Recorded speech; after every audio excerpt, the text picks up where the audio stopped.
Okay, so I've got 6 o'clock, so I'm gonna call to order the Village of Belleville Village Board of Trustees meeting for Monday, the March 3rd. And as we usually do, we're gonna start off with the pledge.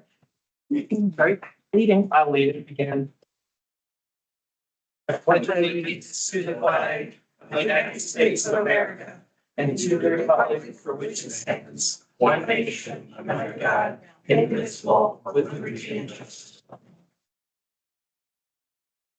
Ian, speak like that all the time. No, it's not important. That's scary me. I can't hear him. Yeah, President Larson, Present. Bessie Bayman, Here. Michael Kraut, Yes. Asmar, Here. Ward, Present. Ziegler, Here. Service. Here. You have a quorum. Was the meeting The posted? meeting was posted as required by law. And next is public participation. Public participation allows citizens to be heard on any agenda and non-agenda item. The public may also comment during the public participation section of each item. The village board shall make no decisions or consideration, of action of citizen comments for items not on the agenda, except to refer the matter to the village administrator for administrative consideration or to schedule the matter for board consideration at a later date. As usual, if you have a comment, please take the podium, state your name, address, and try to keep it to approximately 3 minutes. Judy.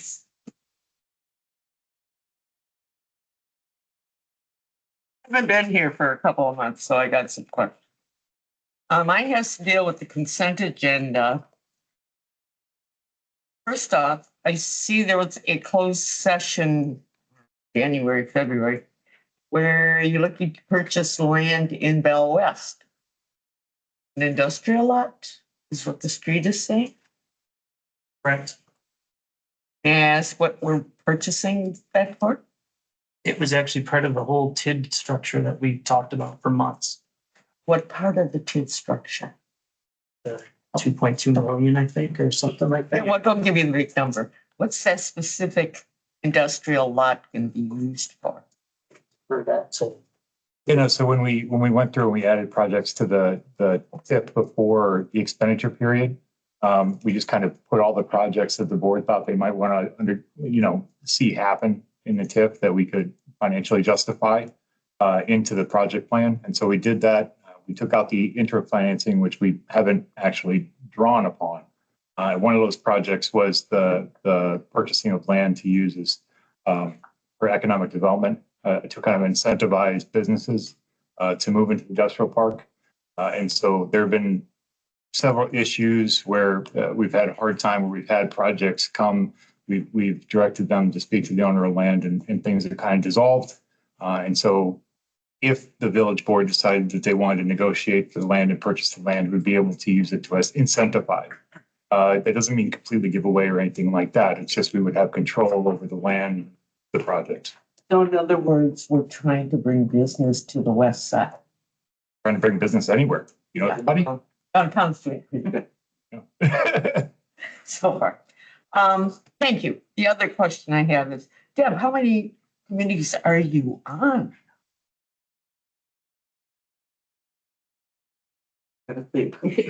Police, Okay. library, Uh-huh. EMS. Uh-huh. This would be. You don't sit on any other little committees? No? Okay. Thanks. Any other public comments? I'll keep my mouth shut tonight for a while. For a while. For a while. All right, so next we move on to consent agenda. All items on the consent agenda are considered routine and will be enacted in one motion. There will be no separate discussion of those items unless a board member requests it, in which event the item will be removed from the consent agenda. Consider the first item after the approval of the consent agenda. And this includes the village board meeting minutes from February 17th, the February 2025 check register, and appointment of Deb Casmar to the Community Development Authority. I make a motion to approve the consent agenda, including A, B, and C. So Maxine, seconded by Shelley. Any further discussion? All in favor? Aye. Opposed? Passes. If I don't have any objections, I'm going to move to item 9 to do the swearing in. before we do the president's report, if everybody's okay with that? Right? Sounds good. Use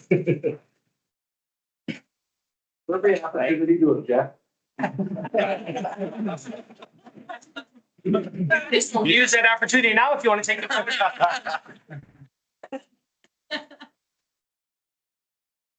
State of Wisconsin, Dane Green counties. Repeat after me, sir. Thank you. You're welcome. I, Chris P. Hughes, Hi, Chris P. Hughes. having been appointed to the office of Chief of Police of the Village of Belleville, Having been appointed to the office of Chief of Police for the Village of Belleville, swear or affirm that I will support the Constitution of the United States. sorry, thank you, but have not yet been entered upon the duties thereof. Work that out. Yeah, sorry. Sorry. I will support the Constitution of the United States And the Constitution of the State of Wisconsin, and the Constitution of the State of Wisconsin. and will faithfully and impartially discharge the duties I will faithfully and impartially discharge the duties of said office to the best of my ability. of said office to the best of my abilities. So help me God. So help me God. All right. I need a signature. That was my spot. Thank you, sir. Thank you.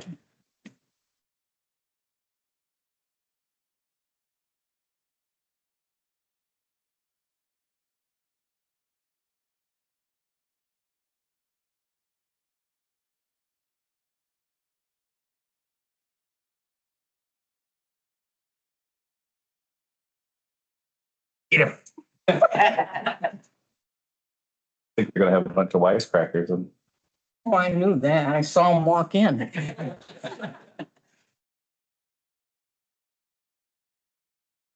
thank you.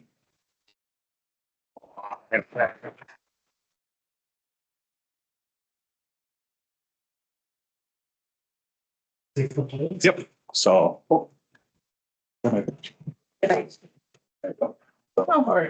So, thank you, ladies and gentlemen, for showing up tonight. I especially appreciate I will just say friends, because though they're in uniform, I have been down in this area since 2012.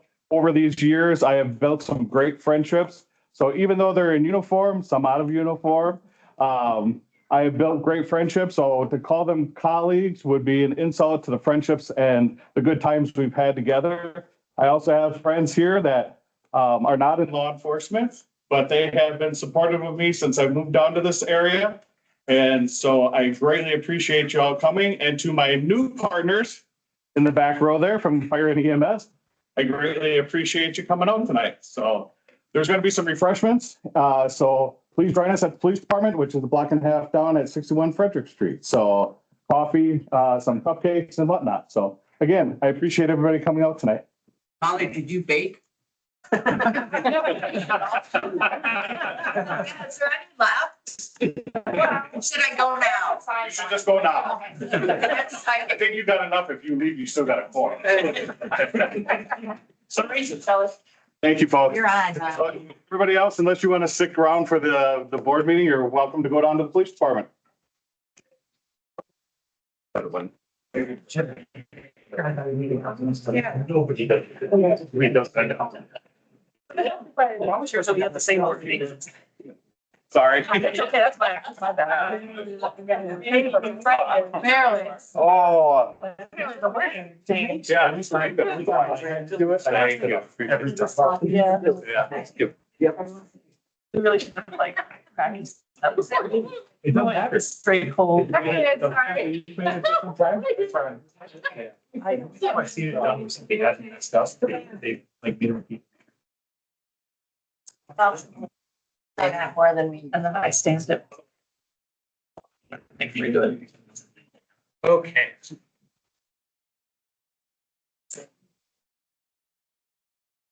So I'm gonna go back to the president's report. And Connie, you're probably gonna appreciate this, but since we sealed or signed the deal arrangement with the yards relative to the depot, I figured I would go through the timeline, some of the details of that transaction, so it's clear to everyone what transpired and the timing of things that transpired. This information is actually out on our public website, underneath the details of the, I think the bidding process, it's linked there. But basically, in August of 2023, the village hired Broadwing advisors to conduct the highest and best use study of the historic depot and former library, evaluating the most viable development opportunities for the two sites, specifically the depot and the old library. This study provided valuable insights that guided the village's decision-making process. And I will also comment on that at the time that we engaged them to do the highest best use study, there was already a consensus across the board. I don't want to speak for everybody on the board, but the approach was going to be to utilize a realtor of some sort to promote, advertise, and market whatever we do with either of those buildings. So that was, although we didn't have an agreement in place at that point, we were definitely going down that path of that was going to happen. That was kind of always integral to the process of how we did it, mostly because at the time, there wasn't anybody on the board that had an expertise in real estate, right? And these are actually fairly complicated transactions to navigate because we wanted to make sure that the interest of the village was protected relative to that. So in December of 2023, the village board approved moving ahead with hiring a commercial real estate firm to assist in the sale lease of the depot and library, in which Broadwing Advisors was hired to conduct this process.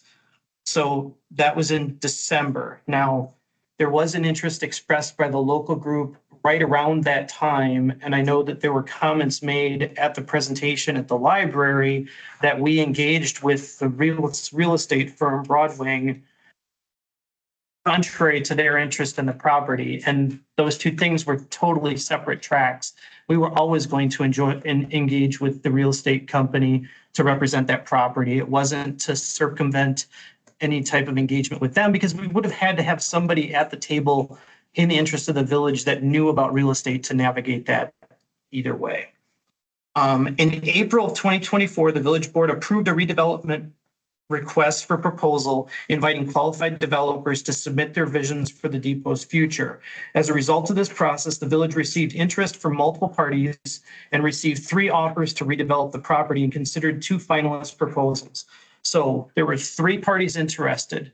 There was the local group, there was the Yards group, and there was a third group that was actually called the Artlit Labs out of Madison. And the Artlit Labs, we didn't bring to the finalist presentation because they didn't, the funding or the basis of their funding for the purchase of the depot was derived from generating donations and that sort of thing. So it really was going to be upon the village or upon residents to generate enough revenue to make that update and process possible. So we didn't feel that was, although it was a very unique idea and it would have been pretty cool, it wasn't financially feasible for where we were at relative to what it looked like as it related to that. So as part of the selection process, the board evaluated the proposals based on 3 key criteria. Developer qualifications, and there's different percentages. I'm not going to go through all that, but developer qualifications, proposal concept, and the transaction. So the developer qualifications was around the experience and the ability to renovate the property. The proposal concept was about the end, what the final business idea, what the final concept looked like, and the transaction included purchase price, financing terms, and a lot of those financial details. The public had an opportunity to engage with both developer teams at the public meeting held on October 21st at the high school. And at this meeting, both the local team and the Yards presented their proposals, allowing residents to ask questions and offer feedback. And obviously, we appreciated that forum to give insight to the residents as to what was going on and what the proposals were. So to go through kind of the details of the proposal. So at the time of the presentation in October, the offers from the 2 groups at that time were, from the local group, the purchase price that they offered for the building was $1. $1. The yards group offered $250,000. So after that meeting and hearing both proposals, the board approached both groups, giving them both an opportunity to provide the highest, best offer that they could. The local group increased their offer from $1 to $25,000, and the yards group stayed at $250,000. And I think they offered some other features on the back end relative to the structuring of the financing. There are also details out on the website about the proposed restoration costs. The local group's restoration costs were estimated to be well below those estimated renovation costs of the yards group. They also had, startup costs and other things that they were estimating that were well below what the yards group was proposing. So based on all of those details, including, the final product that we're hoping that will be developed for a tax base for small businesses to basically utilize the different options that are available between the two different choices. The board unanimously decided to go with the yards group. So there's going to be a lot of consternation about why didn't we tell you this at the beginning? Well, what we didn't want to have happen is to say, well, they offered this much and the other group offered this much, and all of a sudden we lose the deal that's in front of us because they might think, well, gosh, if they're only offering that, maybe we should offer less, or we might not want to offer that. So we don't have the ability to not be careful with how we navigate this. And we did give everybody a fair shot. I don't think there was anything against either group. In fact, I don't want to say we bent over backwards. I don't think that's a fair assessment, but I think we tried to be fair with both groups to say, hey, what are you trying to propose? What makes sense? And where do we want this to land? But ultimately, the board felt that the best decision was to move forward with the yards group. So that's sort of where all of that went. So, like I said, there's more information out on the website about that. Certainly we can speak more freely about it if people have questions, but we wanted to get that out in front of everybody so they at least knew what was going on, and it's certainly not hidden. It wasn't intended to be kept from the public or hidden in the sense that we were trying to do something nefarious or anything like that. It was more, hey, we've literally got two options, and like I said at the presentation, I think at the high school, I'm just hopeful that residents realize that it's a great opportunity, and I hope that they do provide business to the yards. I think they're going to be really excited about it. I know that we're in a due diligence period right now. I think they're coming to economic development on Thursday morning, and I'm excited to see what they bring to Belleville. So. Actually. Talk about the website. Is it the Yards website or? No, it's actually the Village's website. If you go out to the Village's website where I think it's where the proposals, if you go to the proposal for us selling property, it's actually linked to that. It's the Downtown Revitalization Initiative under community. It's right. Yeah, so. But I guess where I'm ultimately going, we haven't switched to the new website yet, right? No. Okay. Yeah, so. Cool. Any other questions at all? Cool. I will say I'm working on it. I haven't finalized it yet, Baron, but next meeting I'm planning to do kind of a whole timeline of where we've been, what we've done, hopefully where the village will keep going to. Dave, I'm sure you've got an update, but but we don't have the final audit back yet, but. They were just messaging, we could do April, we could do the 17th if you guys were choose on the Tuesday, the organizational meeting, if you guys are up for that, or we can wait till March. All right. Which I think what I was going to ask is like the number that we threw out before, is that public knowledge yet? So finalizing that. We're working on it, but it looks like we're going to have about a $500,000 undesignated fund balance. Everybody will be happy. Yeah. Which is wonderful, which is about 25% of our operational revenues, which is great news. From when I started, we were negative 200,000. So we are in a much better shape than when we were 2 years ago. So the audit should be back, and Andrea's doing her final reports on it, but April is when they're going to be here to present. So, That's all I've got. That's all I've got. Thank you, Evan. my update, I'm working on an amendment to the Carolina Street Park purchase. The agreement that we had with Petrie, the time ran out of it, so we're just working on getting that amendment figured out. And then the new website is supposed to go live at the end of this week. So that is the goal. That'll be with the new web address, right? Yeah. So moving to the belleville.wi.gov website, but you can go to the old one and it'll port you to the new one. I wrote a bunch of stuff, which I don't need to respond because you can read it. But I do want to point out that absentee ballots go out by the 11th of March. So if you're looking to have an absentee ballot sent to you for the election, the April 1st election, please get that. You can go to myvote.wi.gov to request one of those, or you can come ask the clerk's office. And then we will continue to put those out until the Thursday before the election, so into March. In-person absentee voting starts Tuesday, the 18th, and goes through the Friday, the 28th of March. Looking forward to everyone coming in and voting. It should be a busy election.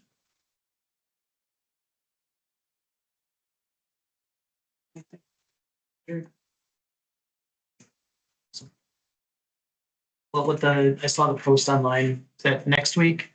Yeah, so the north side, we're doing more thorough street clean just for the fact that some after the road construction, there was some rock left over, so we just want to get a little bit more thorough. A fair amount of pea gravel, I think, on people's lawns, so they're gonna do a good job of trying to clean it up a little bit.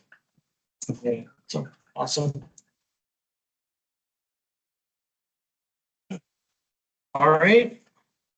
Next, we've got the school district referendum presentation. So Jim, I'll hand it over to you. Can I hand out? Yeah, of course. If you need help, let us know. Try to find one. I'm sitting. The other ones are for the people. Can you? There should be 6 of the second.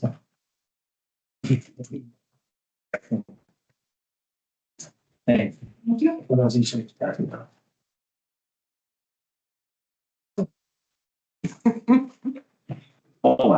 We'll have it up there 2 times. Oh, okay, so say you're gonna. Are there two different files? There's a staple page. and then some more. Mike, or you have both? He's got both. He kept 2 of them. Just take one of these. That's, Yeah. Gabe, that's one bigger. That little. Oh, I'm sorry.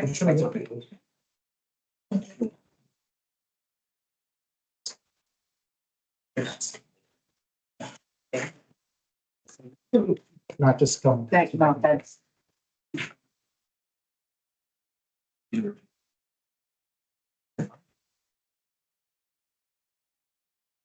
Thanks for allowing us to come speak to you. We've spoken, you should have 2 handouts. One is our job that Connie has noted is quite small, but we do have it on the screen as well, and it's also up on our webpage. And the other one is a flyer, informational flyer. So I'm Jim Schmidt. I'm the district administrator for the school district. I'm joined with Eric, for our business director, and 2 individuals from our Operation Referendum Task Force, Scott Cannon and Tim Stoutman. And so we have could you advance the slide one? Thank you.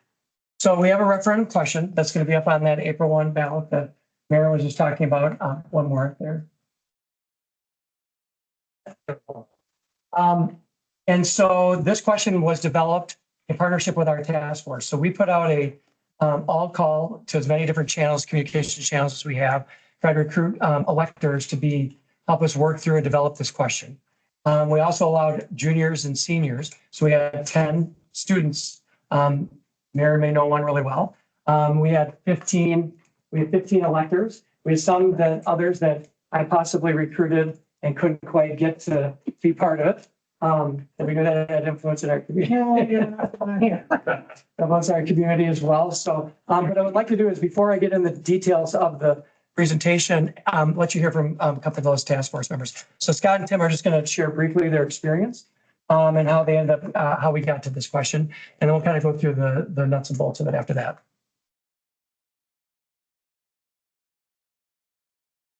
Tim Stoutman. So I was on the task force.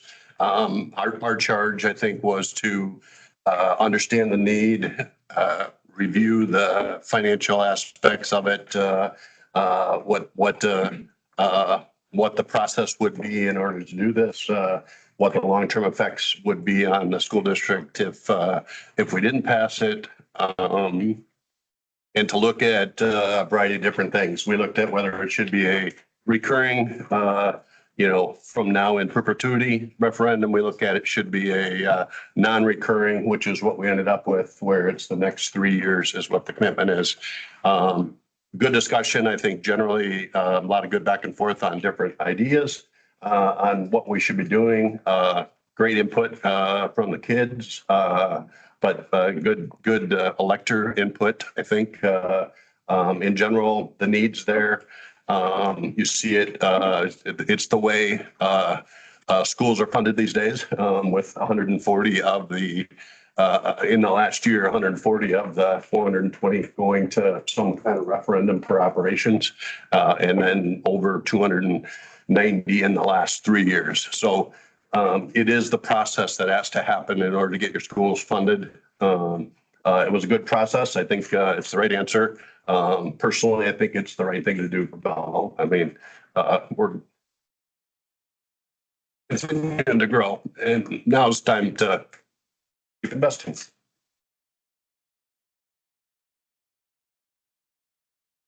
Hello, my name's Scott Cannon. I moved to Belleville about 4 years ago. And when given the opportunity to serve on this task force, I jumped at the chance. One of the first things I was told when I moved here is how great the schools are and how great the teachers are.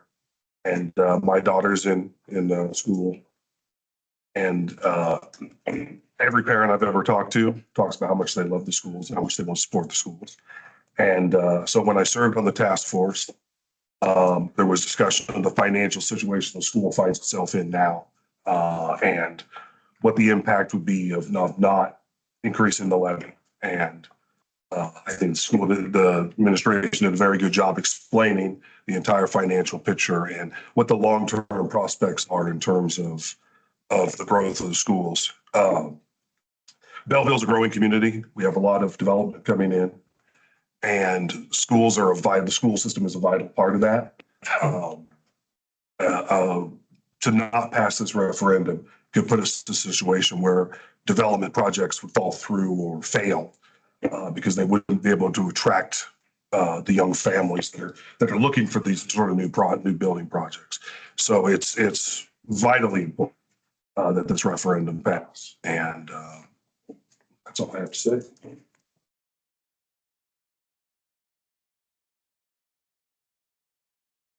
My name is Eric Farrar. I am the business manager at the school district. I've been in Belleville for the last, 12 years now. I've been teaching for a part of that time. So I have different perspectives of what's going on when I went to the district office and got to see a little bit behind the scenes. So I was able to kind of marry both, the district office and the educator part of this. The referendum is, like Tim had said, is going to be a non-recurring 3-year referendum, with the first 2 years being at $2.85 million and the last year at $3.1 million. Now, with any school, we're in the business of people. 70 to 80% of a school's budget is based around people, educators, paras, custodians, people that make the building run smoothly.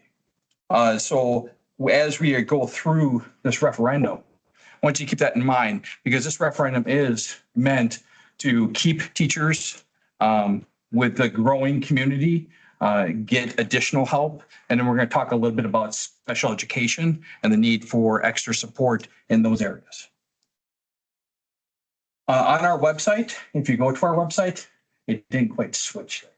It looks great here. It looks, there we go. There we go. The leg. It's got a little lag. I'll try to anticipate better. Beautiful. I wanted to make sure, and Jim wanted to make sure that we were as transparent as possible. So we put together a calculator. I built this calculator with the help of Baird, who is one of our advisors. And we just wanted to make sure that we had both Greene and Dane County. You're able to go out there and take a look at your home value and then be able to put it into the calculator and kick out what that impact will be on the taxpayer based upon real numbers for you. So if we look, it's about $1.02 increase in the mill rate. But as we have seen over the few years now, we started at about 1042, I think it was 1043, when then we slowly went down, and now we're going to have to take a look at going back up just a little bit, $1.02 right now. And so again, you'll be able to go out to our website and put your actual value in to see what the impact would be on you. No. That's value. It's the assessment. Yep. So when we talk about the state, and I don't want this to be a finger pointing at the state, but they set our limits of the amount of revenue that we can have come in to the school district. Now, back in 2009, so if we take a step back in time, they tied all those revenue limits. It was tied to CPI, which is a consumer price index. So basically inflation. Well, they stopped doing that in 2009. When that happened, all of a sudden we take a look at the impact from 2009 until now. We're only at about 78% of the money that we should have had. Now, to put that in terms of dollars, it's about $3,370 that we have lost per student.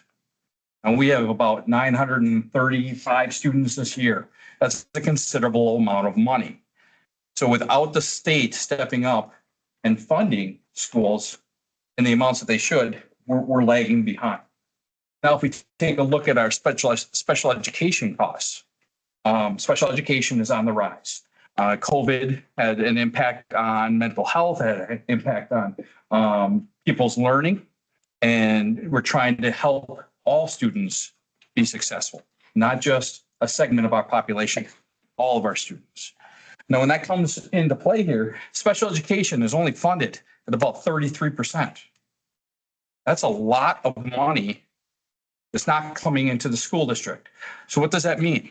It means that I have to take over $1 million every year out of our general fund to fund our school and put it towards special education because the state won't do that.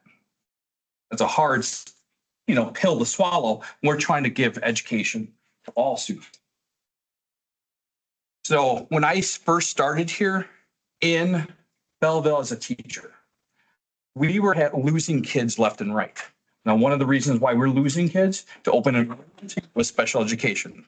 They saw other districts had a stronger program or a stronger tech ed department or a stronger music department, stronger whatever department you can name it. So we were losing kids left and right. That has switched considerably. Last year, we actually were gaining more students. And this year, we're about even. That's a huge turnaround from losing a lot of students, which means funding goes out our door to a different district, to a place now because of the people that we have in place, the administrators that we have running the buildings, the teachers, the paras, we could go down the list. People are running to us now because our programs are so strong. Now, that's a big difference. A lot of school districts can't say the same thing because we're taking their students because they want us to make a difference in their life. So if we take a look at around the state, and Tim, you had mentioned this before, we're not alone in this. Over the last year, 140 districts asked 148 questions. Each district can only ask 2 questions per year. And so if you see a third of the districts asking for money because the state's not there, and then you take a look over the last 3 years and you see over half doing that. There's only 421 districts in the state. So if you see this, the state has really got to pay attention to say something's wrong, something's broken. Our system is not right. Now, the thing I didn't mention about special education, if our district changes and we actually are doing our job, which we are doing, and helping students get out of our special ed program, graduate, and so the needs go down, the state says, I still have to spend the same amount of money, even though our needs are down. If I don't spend that $1.7 million that I have to take out of that general fund and put into special education, they take funding away from us. Again, a broken system. We're not going to be able to solve that issue here right now tonight. But what we can do is take a look at this 3-year referendum to say, the state's not giving us what we need to be successful. But it's not just Belleville. It's all the districts in the state. Belleville since 2010, and I'm actually going to bring that back to 1995, 96. We've only gone to referendum 3 times total. A lot of districts, and I know that Jim's going to talk a little bit about this right now, have done that considerably more. So if when somebody says, hey, is the school district needing to go referendum because they're not fiscally sound, they're not doing the right things, we're actually doing the best things ever because we haven't had to go to referendum. There's a lot of things that we have done, got grants, funding. We're looking for all the sources to pay for certain things. So that doesn't fall back on to our funding that we have or onto the taxpayer. So there's a lot there that we're doing right if we've only gone 3 times. I'm going to turn it over to Jim and he'll talk a little bit more about this. So one of the things that we went back and we created this chart. There's actually a new chart in our presentation. You're the first ones to get to enjoy this. It's looking at our conference. So oftentimes you look at your comparables. And our comparables in our case is the Capital Conference. And one of the things we looked at was referendum patterns since 1994, and also how much is being spent in each district.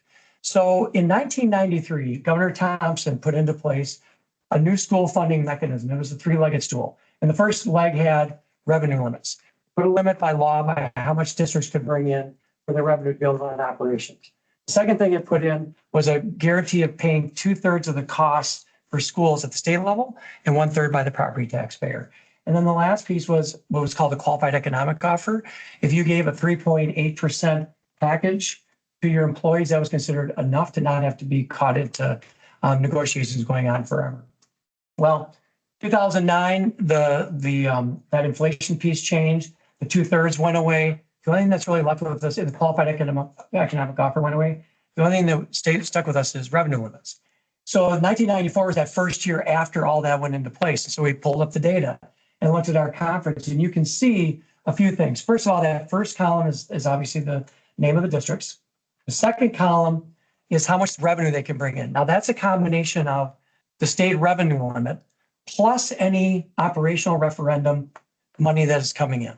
So if you've gone to referendum, if you look at just the state revenue limit, we're kind of in the middle of the pack. You look at this, suddenly we're 3rd from the bottom.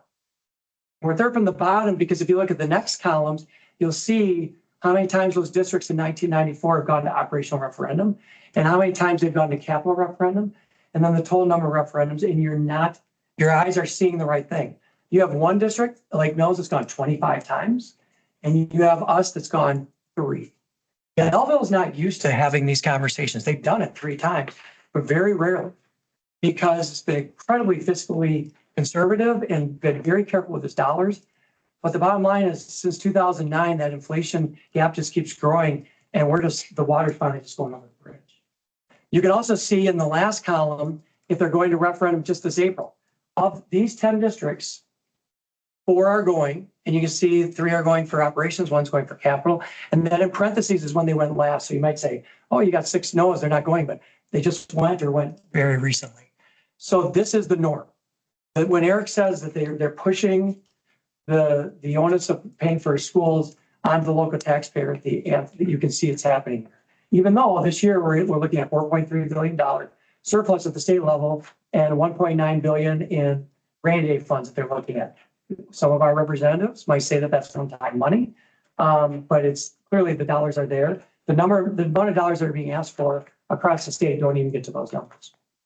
So one other thing in my thoughts about people that came before me, which every day when I do these presentations, I look at that data and I think that's just amazing, the work that they've done, is all of them have made it off of assumptions. I got asked this question once. We went to referendum 2.5 years ago, and it was, did we just not plan well back then? The answer is they planned great, but you are making decisions. Like when that operational task force came together, they had to try to base everything off of a bunch of assumptions. How much insurance will go up? What will be the state revenue increases? All these sorts of things. We have 2 pages of that on our website. So if you go to our website, Go to that tax calculator, you'll see a link, and those are all of our assumptions. And so if something changes politically at the state level, well, we've already written our question. I can't rewrite it, right? They won't let us change it anymore. So the state budget doesn't even get approved until, at the end of the fiscal year, June 30th, or sometime around that. And then we don't even set our levy until October. So we've already had to create a question. So all these things can change. So in other words, we've made in the past excellent decisions based on what we know, but we only can control so many things. The other thing I like to tell people is what we're asking for gives us spending capacity. So if we ask for a certain amount of money and then the state comes out better than what we anticipated, we don't have to levy for all that. And trust us, it would be very exciting for us to be able to turn back to the taxpayer and say we didn't have to levy for everything that we were given the ability to do. We've identified what our costs will be, and those are the costs we want to try to meet. So what happens if we approve the referendum? This would maintain and improve our environment for student success. We'll talk about that a little bit in terms of class sizes, but also our safety and security. We have a system where we do not have a panic button system. And I say not just the button, but the system. In other words, if someone comes to a building with a gun, most schools are state of the art. You open a system, you open the box, you hit the button, and all the good guys come. And they are all having cupcakes right now, by the way. But they come and they do things that we need. We don't have to pick up a phone and try to explain on 911. We don't have to try to pick up a phone and get on the intercom system. It happens immediately. The first 5 minutes are the most important. Locked doors are critical, keeping people out and getting the supports in place as quickly as possible. Our partners, we've been practicing this. They come to our school, we've got trainings, but we need a system that's in place. And it isn't just the button, it's the servers that control all the communications, that get things out to the comm center. It's the PA system that has to work. All that starts getting into the $400,000 to $500,000. And then, so that's just the safety security piece. We also are high quality programming for our kids. Programming is people. It is people. And the next piece, the next bullet on there is also being competitive compensation. So you do not have to leave Belleville if you're employed, you don't have to uproot your home, you have to sell your home to be able to go somewhere else to be appropriately compensated, or if you're a family, to have a high quality education. I'm meeting with the realtors on Thursday because I know one of their messages, hey, we got great schools, we want to keep it that way. So the system was designed around appropriate pay raises that keep us competitive. Nothing that's, people aren't getting luxury benefits. We're just trying to stay, when we look at our capital conference, we're not the top, we're not the bottom, we're right in the hunt, but we're behind that, what we call the inner ring of Madison, the Sun Prairie, the Oregon and all that. But we want to at least be in a place where we aren't losing our people, because our people are great. I go and I sit in classrooms every week. I sit in one secondary and one elementary classroom every week. The adults working with our kids are fabulous. These people love our kids. They have skills. They're excellent. And I encourage you to come watch it. We'll talk about that a little bit later. The other things that are going to happen if we don't pass that referendum, or is we're going to eliminate nearly 20 positions. We have about 135 positions. We will have to lay off 20 positions. That's a significant. It's about 15 to 20%. Numbers give or take, but they'll just be gone. We can't afford it. We're already in a deficit this year. So this isn't like a joke. This isn't like, yeah, we're going to do this. And then you turn around and then all of a sudden it's like, hey, they didn't do it. We have to. Like, we're already in deficit this year. That means our elementary class size will go up. When I have less people, I have more kids per classroom. 25%, what does that mean? It averages 19 up to 24. 19 doesn't sound a lot until I actually put you in some of those rooms and you'll see what it feels like. And again, I encourage you to come check it out. Loss and a reduction to certain programming, not including but not limited to AP courses. Eric, you can just crank through these AP, world languages, all these other things that those course options go away. Why do they go away? What happens is I sat in this course. I was in one of those times when I was sitting in a classroom. And I talked with a young lady and she was telling me about Spanish, but she can't take it anymore. And I said, why can't you take it? She goes, Spanish at my level is only offered during this class period. Same time advanced placement, environmental science was offered. It's conflict. I got to choose one or the other. When I have less adults at the secondary level, that just happens. So also we start looking at, we just can't start to, kids, they're going to be seeing, we're going to get to the counselor bit in a moment, but they're going to have to be going rescheduling and trying to figure out to make things work. Advanced placement, we have many kids that leave our school at the end of their senior year and they walk into their post-secondary institution halfway through their first year or done with their first year before they ever get there. Oftentimes our high schools can become what's called middle college. They can get that college experience, earn credits at just a small cost compared to what's to be in college. And they can get those credits and they get that in a supportive environment with our adults. Music offerings, after school programs, the type of things we're offering, the amount of athletic competitions. I'm not standing here telling you we're going to cut basketball or football, but I'm telling you that we likely will look at less competitions because every competition means buses, it means refs, it means awards. If it's like a track meet, things like that, we're going to have to scale it back. We're not going to get rid of it, but we'd have to scale it back a bit. And then those offerings and activities, again, I want someone to work with kids after school, chess club, things like that, math 24, that takes an adult. And that costs money for us. The other things those services that start to get reduced, mental health services, that counseling that I want to try to have those kids once they can reschedule is going to get pretty bogged down. And our bus routes, we are a very accommodating district. We are required by law, unless there's a dangerous situation, to bus only from 2 miles out. We do some within that because it works within our schedules. We'd like to keep doing that, but we would have to cut that back. Fees start to go up as well, being in sports and attending them. The different clubs, course supplies, activities like dances, prom, things like that. They just have to go up to help pay those costs. The other thing is we have to go to referendum again. One of the things Eric mentioned is that you can ask, when I showed you the referendum data, those were the number of questions that people asked. You can ask up to 2 questions a year. So that 25 wasn't 25 referendum times, it was 25 questions. How they lay that out, I'm not quite sure. But we can only go twice a year. So we can put 2 questions on a ballot. We can do one election, one the other. So the next time we can go to election, Eric, if you can hit that one, or did you already? There we go. Is next February at the primary. So there's no, I don't have plan B, people. The only plan B is just serious costs. Not like I could make this up. So, I mean, like make up the difference somewhere. We'd have to just come back in a year and hope that we could pull it off again. That's the referendum schedule, and we follow that pretty closely, try to figure out when to best optimize our chances for successful referendums for our kids. The other things, let's see, Eric got. There we go. So where can you learn more? Our website. And then if you go to our district site, there's lots of links to get there. We also have a QR code that'll get you there. And the other thing I always like to tell people, we're not doing a referendum for a facility. We're doing a referendum for people and paying for things. We do have a little bit on that next one. But we do have school tours and they've been very good. People, it's an eye-opening experience. I think you guys both attended them, right? We talk about programming. You're going to see kids. We want to do it during the day. We want you to see lunch. We want to see you're walking through classrooms. It's a very different experience. When you talk about schools, that's one thing. When you stand in them and you're listening to the principal talk and you're seeing kids pass by and you're seeing like adults going through it and you're thinking, how does this all work? It's a very different experience. Please come. You don't have to RSVP or just come. We have 2 different, we had to reschedule one because of got really cold one day, we had to close. So we have one coming up a week from Thursday. We have another one coming up the day before the referendum. We have spring break that week before. We also have community presentations just like this, if you want to hear this again, coming up in the next week. But I really encourage people to come to the tours. Walk through, it's very relaxed. You can ask all sorts of questions. It just feels different. And it just looks different too. You just have a different understanding of schools, kind of see what's going on. You get to see what the magic's all about because it is magic. When you sit next to little kids and they ask you if you're coming back tomorrow and hug your leg, that's kind of cool. So it's one of the best jobs in the world to be able to be in schools. So thank you so much for your time. We only have one more town of Brooklyn to get to, and we've gotten all the municipalities. We just want to make sure everyone's aware and has information. We continue, if you know of a group that needs to hear this, we're happy to come on, just reach out and send us a note. We're happy to do that, but we'll take any questions that you might have as well. Okay.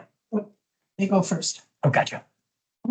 Question, how much state aid per student do you receive right now? It's about 12, just over 12,000. About 12,000? Yeah. How many homeschool kids did we lose from the district? I think it was only 5, I want to believe. No, there's more than that. I don't know. I can get you that. And the reason why I say there's more than that is I teach piano. So in my home. do you mean lost this year or just have lost overall, like that are on the rolls that could be K-12? We can look that number up for you and get it for you. Yeah. Sure. Because I mean, all that money goes to the homeschool. Yeah. And like Frank, so we've lost. It doesn't go to, well, I'm not sure what the mechanism there, but it doesn't come to us. So, Right, it goes to the homeschool. And question, when I was up there, you've got a lot of great kids, got a lot of great teachers. But I have to say, what would happen to our special ed program if we said, you need to go elsewhere? Well, right now you have, right now we have closed our, for next year, a new special ed student cannot come in. We've closed it. So in January because we don't have the space. But we do have continuity services, so we can't just kick you out. There are some stipulations, like if you're truant or things like that. But right now you get to stay with us if you've been with us. But we aren't letting new people in because we just don't have the capacity right now. And how many special ed students do we have right now in Belleville? Actually, check with Pam on it. Yeah, I'll get you the number. And I was concerned when I went up there. I realized special eds, you can't classify them all as special ed. Each one is individual. But I have to say, it was a shock to me to see a child. No, this was a young man that rode a tricycle, an over large tricycle up and down the hall, screaming to the top of his voice, and trying to teach a class was ridiculous. And that's a part of the special ed, which I'm sorry, I have a hard time dealing with. So anytime you see something like that too, and we tell people when they come through our tours, we say a couple of things. One is you're going to see some things and ask. Now there's some things with privacy we can't tell you, but there might be a reason for that, like what's going on. The second thing is we tell people you can't share names. So if you recognize Jimmy Schmidt there, you can't say that piece. The other thing I'd like to say, and when we talk about the special ed numbers and we look, is our numbers are growing. Schools are a reflection of their society. There's a lot of challenges out there. You'll see it on the news every day.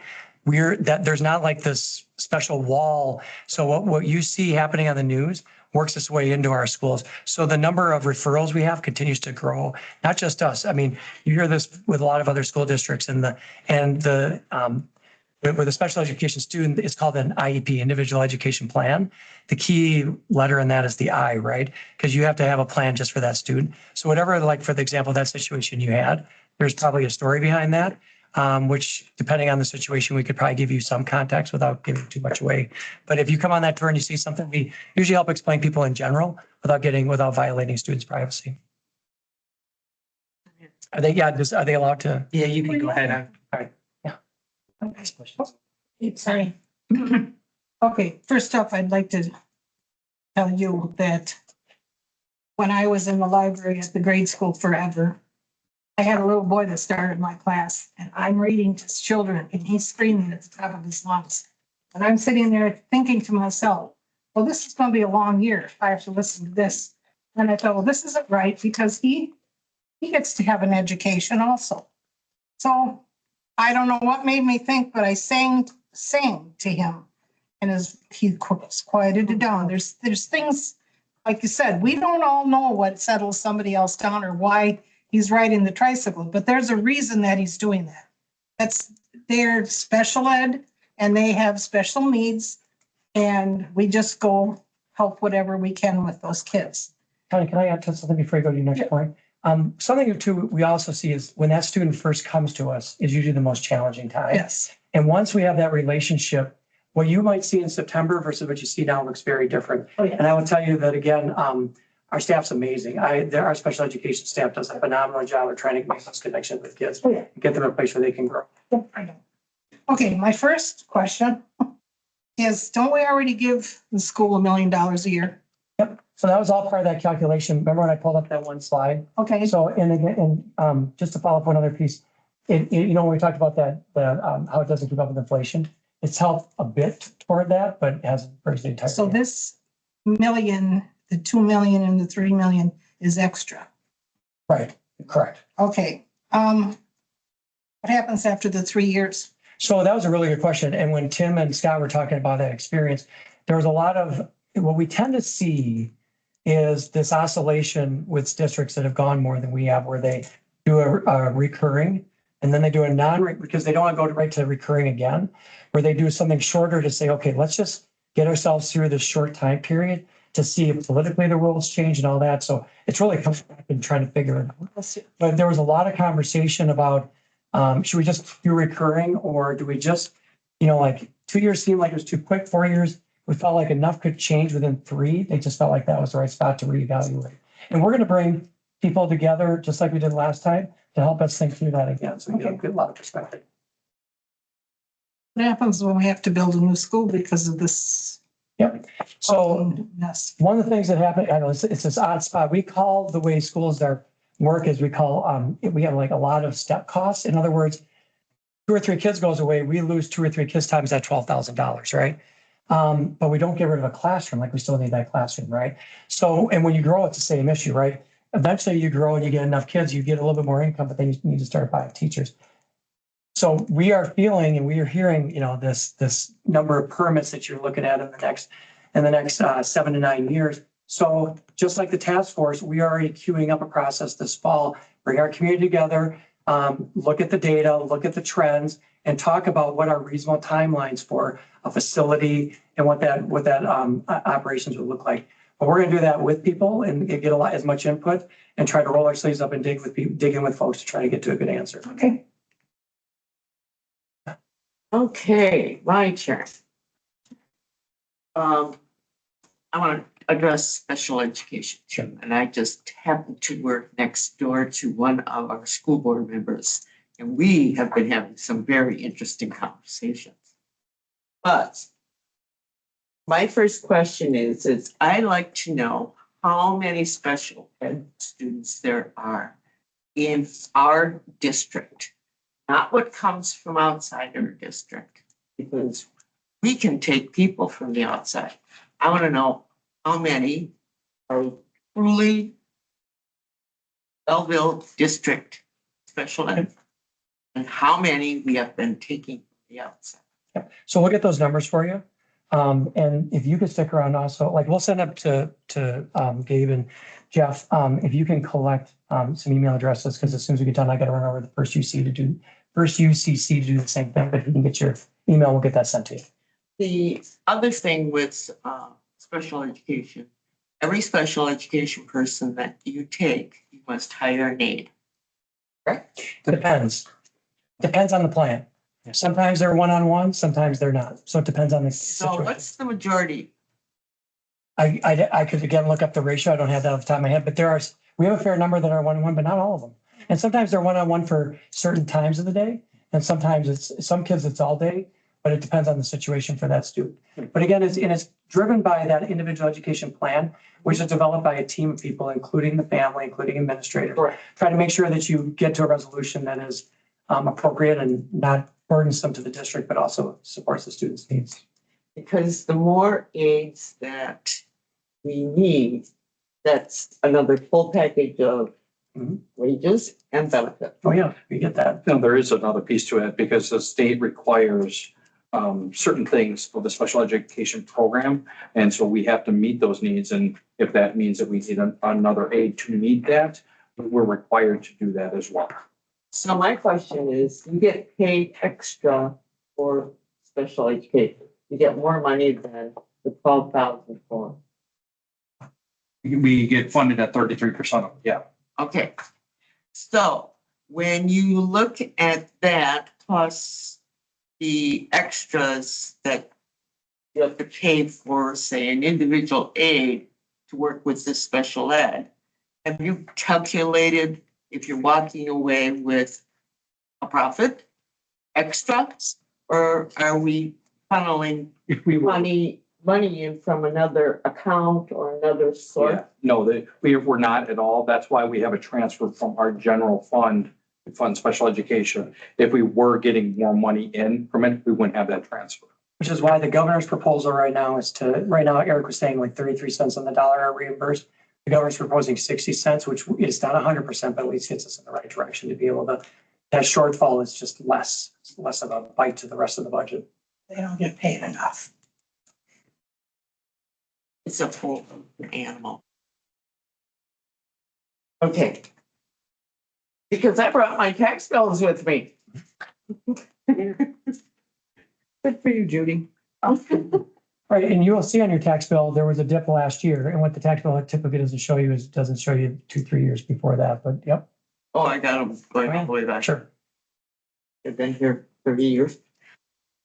My additional taxes just for the debt of the school for the next 10 years is $841,540.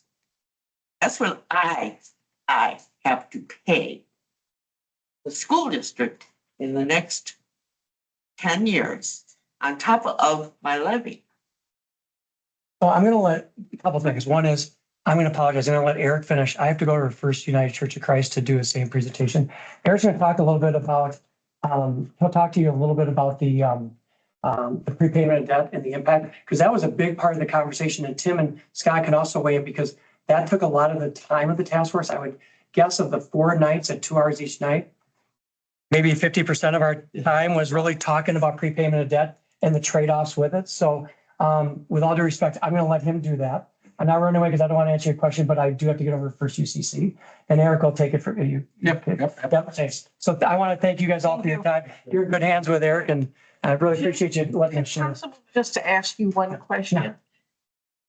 I love school Mhm. and I want our schools to be the best, but how do you anticipate elderly citizens or retired citizens to pay this tax bill? They don't get a raise. I mean, seriously, I'm looking at it and I'm thinking, we're going to be forced to sell our homes. So this is where I also say there are bigger sources of this, right? 4.3 billion surplus at the state level, 1.9 billion sitting in rainy day funds. We have a political challenge in front of us in terms of how schools are funded in the state, because all those things are driving us towards this type of conversation right now. If they index to inflation, we're not even standing here right now. When Tommy Thompson put that in place, that 3-legged stool in 1999 through 2009, this was all it was sustainable. It's what's happened since 2009 when that indexing stopped occurring that has now put us all in this spot. So we have this big chunk of money over here at the state level, and yet here we are talking about trying to get through next year's budget. It's a challenge. It's scratching. A lot of folks' heads are scratching as well because it's putting a lot of people at loggerheads on something that it seems like to be avoided. Well, you're saying that you need this money, but you didn't come up with any answers. How No. about this class of people that can't afford it? And one of the things we did is the first folks we reached out to was the senior center. That was actually one of our first tours, was with the senior center, talking through that with that group as well. We made I think I've had 2 visits there since the referendum started, and also then we brought them up for the tour because we recognize that this is really a precarious situation for people. It is tough, but at the same time, the same things, one of the things I like to remind people when you talk about schools is this, when people talk about the heart and soul of their community, their schools, if we don't make these, if we don't make this, we're going to have some serious cuts and we're going to start losing our own staff. We're going to lose the best people that we have. And I like to remind people that we are a bit of an economic engine within the entity of Belleville itself. So the same people that receive their salaries are also the same people that make Wednesday runs to the Llama, Friday runs to the Llama, have their cars fixed at Christian Brothers, that put their dollars into this community as well. So that's how it should work. But when you have that budget surplus not making its way to relieve some of these funding issues, it's a bigger political challenge that right now we're hoping that there's a solution for in Madison, but it's putting everyone in a tough spot. I don't have an answer for you right now. Yeah, because what you're saying is you need it to run the school, and I understand that. Yep. But there's no answers there for the person that actually has to pay the tax bill Right. that they can't possibly come up with. That's wrong. So Eric's going to talk a little through the piece with that, the prepayment that came up. So thank you. Thank you.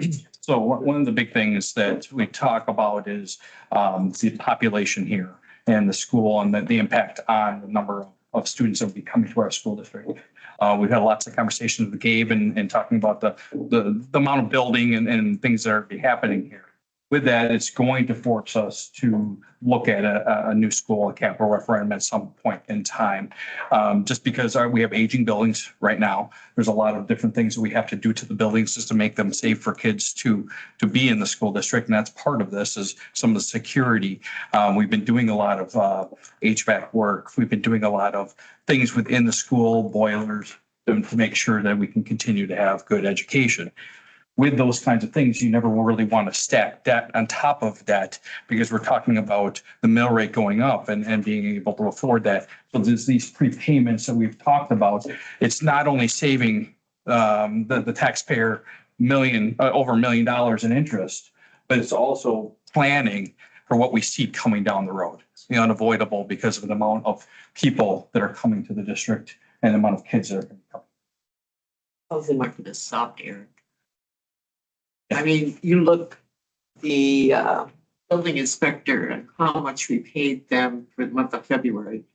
I think it's the smallest in the last few years. And I think that, you're gonna see dips and you're gonna see, peaks in it as well. So from what we've been talked about of all the building that's happening or going to be happening, we have to plan for that. Otherwise, we're gonna be sitting with a building right now of an elementary school that's busting at the seams. And so we want to make sure that we have the space for the kids and be able to plan ahead. Well, I think it's interesting that you have 935 students. Last year you had 575. We had 950.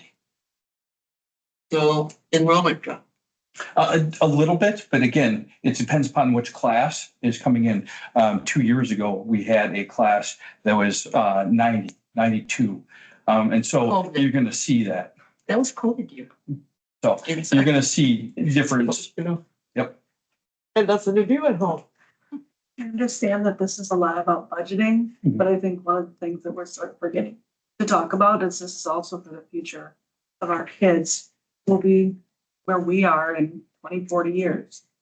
So we want them to prosper just as well. Absolutely. Thank you. And that's really what it's all about, making sure that the kids are getting the best experience. We need the staff and that's what the story to do that. I have a question. Yeah. So this is all about planning for the future, is what I understand. But all this development that they've been talking about isn't gonna happen overnight. It's not gonna happen in a year. It's not gonna happen in 2 years, maybe 3 years, or it won't happen at all, depending on. Sure. So you're planning to spend all this money for the next 3 years because of, is what I understand, or not? Now, this is operational now. Right, it's Yeah, this operational. is not a building. I don't want to keep the, because they're, I know what you're saying, I'm just trying to play, I have daughters in schools and all that stuff, I understand that. But this class size is, the last class size I've heard, you can correct me if I'm wrong, is only 60 kids. Or it's, it's not 92, it's actually less than that. Right. And like I And, said, you and have so the ebb and as flows. these class sizes go down, you're not getting that 12,000 per student. Correct. So if you're looking at an operation, I'm just trying to figure out how this all justifies. I know it's for the teachers, the special eds and all this, and everybody put all their planning into it, but it's all in the future. And I just can't, Well, you have to, the way it's set up is you have to guess essentially. I know you're guessing, but if it doesn't come to fruition, Sure. And that's, then you're, But if you don't plan for it and it does come to fruition, then you've got a big problem. right. I understand all that. It's just the numbers and what's being passed out, and I've seen comments on stuff, it just isn't jiving. So the operational referendum that we're asking for these 3 years is for the immediate need of what we need right now for the school districts. We have a already deficit budget, and so it's going to bring that up and then also update what we need in the building to keep the building safe. The other things, the prepayments and all those kinds of things, are for the future to plan for those things as we get closer. Now, that's why we did a 3 year. You said it may not happen the first or second. So that's why we're at that point. Yep. Where we can start to look at a population study. Again, we've done that a couple times. Usually it's good for about 5 years. And then you take a look at it again and then put some of the building permits in that formula to kind of say, hey, this is where you're going to go. We had one previously and we had one model in it that we went off of, and it was the most accurate one that we had. You see the ebb and flow, but at the end of the day, you still are growing as a district. Yeah, that's why we opted for 3 year instead of 4 year, 5 year recurring, or it's recurring where it's permanent. So we weren't trying to plan way out. Right, but So you can match what we kind of know where the next 3 years are at, right? Yep. So things do change, right? But, they've definitely got some assumptions in there.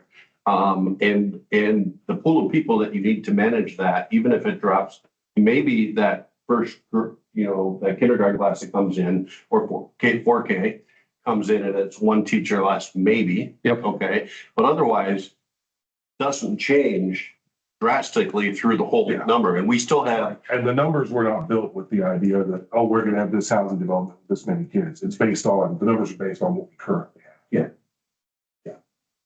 And so we didn't go crazy with this one's going to be. I get all this, it's just, I think for the people in this, it's not been explained well enough. I know what you're putting out there, Sure. but the mailing I got had no number.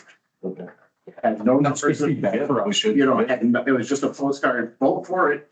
You know, no money, it doesn't tell you, and if people, there's a lot of people in this village that is not attending this. I mean, you look at this meeting right now, there's two people that always come to the meetings and there's, that's it. And I think one of the things Mailing, it's kind of. on the mailing, it was actually had the QR code and had the website. We were trying to put there because, I mean, in my inbox right now, I already have some different things from our advisor that may change the model a little bit. So we wanted to make sure that when those things happen, that we give you the most up-to-date information. And this day and age, we were using that website, and we were pushing that website as hard as we could because we didn't want to put something out there that was wrong.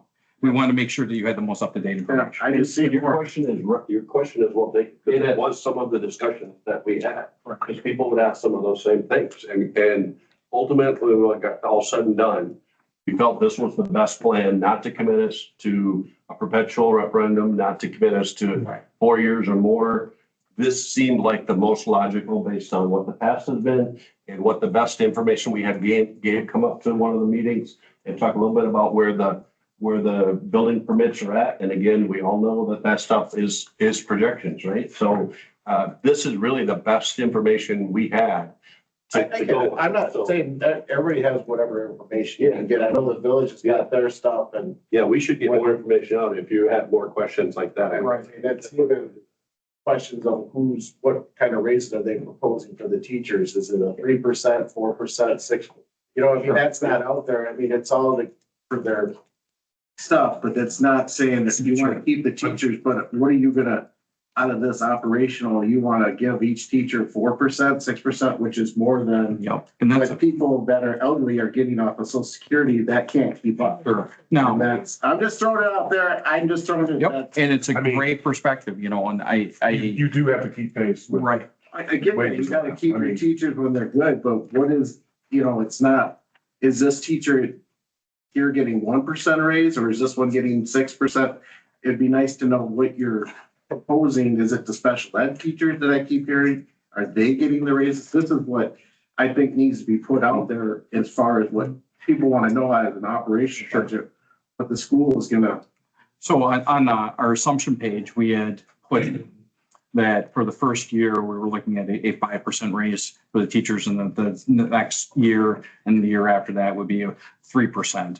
Now, all these things can't be finalized because it's a union.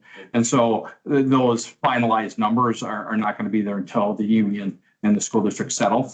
But we did go off those assumptions of a 5-3-3 plan, and that was put into that document. I'm just asking. No, this is great. I love it. I hear it. Yeah. I mean, the village will at least tell them what's their tax base, what they're gonna give them for position raise.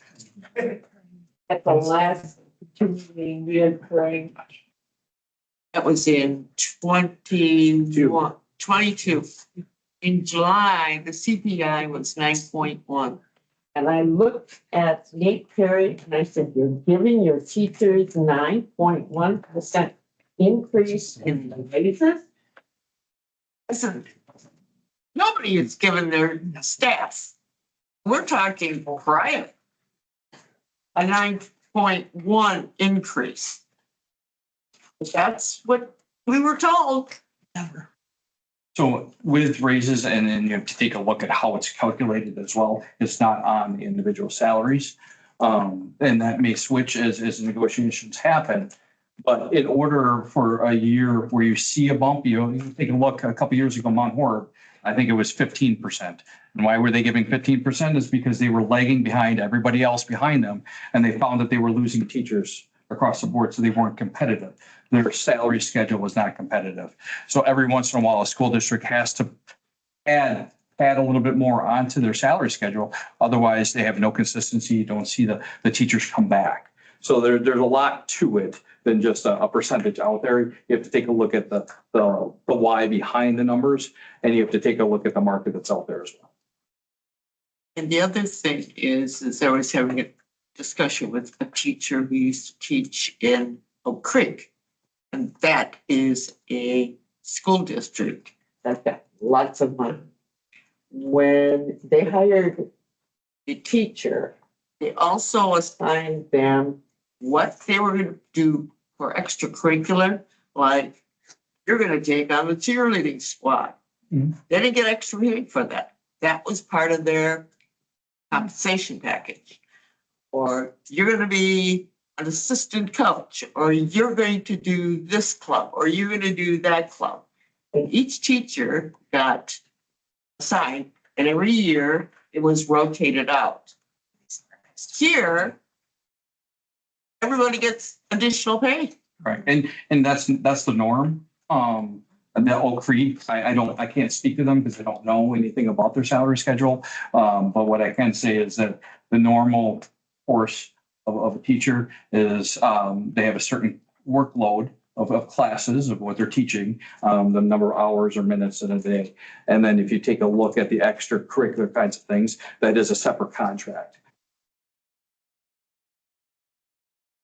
So I do have a couple questions, and I'll kind of echo Dwayne's. Sure. This was light on numbers relative, not just your presentation tonight, but I went and tried to dig for as much information as I could get. What is the annual operating budget for the We're school about district? $14 million. So 14 million, and we're basically asking for another 2.8 or like a 15%. Does that sound right? Is it in that neighborhood? You have to do the math, but I'll believe you. Sound right? 1 year, so Jeff, you gotta take all, Sorry. I said, so you're gonna do it for a year and Well, not, it's 2.8. It's for 3 years. It's different, but it's each year, right? So 2.8 is 14 million. 2.85 and then 2.85 and then 3. Yeah, so it's actually 20%. So it's about, Sure. so we're basically short $1 in every 5 for the budget. You know, From the revenue limits that they've established. correct. Right, but that's been Correct. dating back to 2009. So what have we been doing for the past 16 years? Like, I understand we're running a deficit, but that, like, none of that is evident in any of the presentation or any of the information here. Sure. It's literally like the way that it's presented is like, well, hey, we're in a tough spot and we now need 2.8 million bucks for 2 years and another 3 million for the third year. Sure. But there's literally nothing, like, I understand the story, the three-legged stool and the CPI indexing from 2009, but there's nothing to indicate what that trend has been for the school district. I mean, as an outsider looking in, and I just moved here a few years ago, but like, and I'm not pointing a finger, and I'm not like, this is not directed at you guys to be like, I can't believe you're doing this. It's not my tone, and I don't mean it to come across that way, but I think a lot of residents see that we've got a splash pad, that we've got operating expenses to run that. That's probably outlandish and crazy relative to what somebody would deem to be reasonable. But then I see like a beautiful football field that we water and seed and do a bunch of stuff to maintain all that sort of stuff that's likely not coming fully from booster funds, right? That's coming from taxpayer dollars to do all of those things. We've got two baseball, or we got a softball diamond and a baseball diamond that are great condition, beautiful facilities, but like, I live right over there. They're not used that often, right? It's, they certainly are there for games, but beyond that, it's pretty vacant, right? So we've got all of these expenditures, and that's operating expense, right? So that, like, if I was running a business, and I understand the school district isn't directly a business, but if I was running a business, it's like, well, how are we generating revenue, or what are we doing to pay for all that stuff? Sure. And instead, and I appreciate Ashley's point, which is like, hey, what are we building for kids down the road? And I don't disagree, but like it's pretty lavish for what I had when I went to school. Like, I didn't go to Belleville, but it's like, I was lucky if I could skip rocks across a pond, right? Like, that was just like, but that's the way it works, right? That's the reality of the expenditure. So I think there's a lot of questions here, but I think the big thing for me is just like, when it gets down to it, the ask and the burden on the taxpayer is, and I think that's where the board feels it, is because everybody thinks the school district is the village, right? So we get the brunt of it when taxes go up, whether we literally held taxes even for the past 2 years, and everybody's upset that their taxes went up. And it's like, we didn't do anything. It's the school district that does it. But since we collect them, like, they get the brunt of it and we hear it, right? So And to be fair, it's a fair point that you said you hadn't raised taxes the last 2 years. People come to you, why don't you raise taxes? There's a reality is there's a group of malcontents don't want to pay property taxes. They don't think they should have to pay taxes. They don't think there should be a government. And they're going to complain no matter what the tax rate is. Sure. That's the reality. And we have to have a school district. Well, I'm one of those people. I don't have kids in the school district and I pay $300 a month for the benefit of living in Belleville towards the school. Did you pay for your schooling when you were a kid out of your pocket, or did you go to public schools? Go to public schools. Sure. Someone paid for you. No, I don't disagree, but they didn't pay $300 a month to do that. No, and I'm You sorry. have to adjust for inflation, and they well have. Yeah, would have affected them the same way. Right. Yeah. And if you go to any district, I mean, you take a look, it's the same issue. I mean, we just talked about how many districts are on to referendum. So it's not a unique problem that you're bringing up. Right. And there's a lot of things without getting too much in the weeds of the different funds and what we can do with those, those monies. And then there's things we can't do with it. I would love to be able to take from this pot and put it into here and solve some of the issues. We run into those same issues. Correct. But the state just won't let us do it. Yeah, no, and I understand that. Yeah. I would Exactly. like to say that I had 4 kids that went through school here and they all turned out good. We didn't have lavish. Our taxes are ridiculous now. And the thing that probably gets me the most is the 7th grade room going to be fixed so that that classroom, the kids that sit in that classroom can see both the board and the teacher? Because right now, unless it was done last year, and I haven't been up there for a year, half the class could see the teacher, the other half could not. And when the half could see the teacher or the board, the other half could not. And that's just wrong. Yeah. And, you know, those kind of the capital side of things that this is not about. And then that's a bigger, longer term issue for sure. Ian, did you have a comment or question? Yeah. So a couple of things. One just bothers me. So it says in the referendum question presentation thing, it says, about the money, it says for non-recurring purposes consisting of ongoing operations. Right. That just bothers me. So doesn't that mean if you're gonna do a non-recurring, but you're paying for recurring expenses? You're going to be short in 3 years. And then we're going to be at the same point, but again, we're going to be in a different spot with the state budget as well. Yeah. And that's a legal thing that they, The math isn't mathing for me. So I took the what is it, 2.81, whatever it is, let's call it 2.8 million. I looked back at our tax certifications from you for 2024 and using our 2024 assessed and equalized values, calculated by equalized value, that we are roughly 37% of your district, the village of Belleville. Taking that 37% and, out of the 2.8, whatever, I came up with roughly $1,055,136.09. Taking that, dividing it into our assessed value to get a mill rate, I don't get $1, I get $3.53. it's the average impact over the 3 years. But that would be the actual impact for the village. So it's going to go up the 1 year, right? And then you're not going to see an increase. So we did the average over the 3 years because as we go down, the mill rate will go down those other 2 years. Yeah, that's not how that works. If you're taking 2.8. It does, and I can show you, absolutely. I would love to sit down with you and we can definitely take a Like look at if it. we raise our taxes by $2.8 million next year and we add $3.53 onto our tax roll. And we keep that over the next year, that's still a $3.53 continuing addition to our tax. I mean, it's not averaged out over the 3 because it's not like we're paying down $3 million. No, we were trying to give the overall impact. But that, So we did, it would go up by $1.20, but then it would come down some too. So the first year can be different than the third year. well, the third year goes up. What? The third year goes up It would not go up. because it's 2.85. It's 2.85, 2.85 and 3.1. Yeah, so it goes up. But with the assumptions that go in there with the state funding, it's also going to bring it down. So that's where it could be lost a little bit in our model that we have, that the mill rate would actually go down.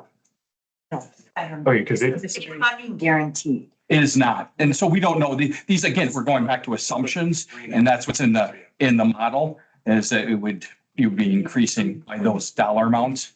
But no, and I mean, those numbers check out because, for the PA 67 or 687 for the current referendum that we have. Ian, what I can tell you, come up to the school and we'll sit down and I can show you, because I've gone through all of these and as the model grows with the years, you're going to see a different mill rate because you're going to have more state funding. You're going to have a different scenario for those years.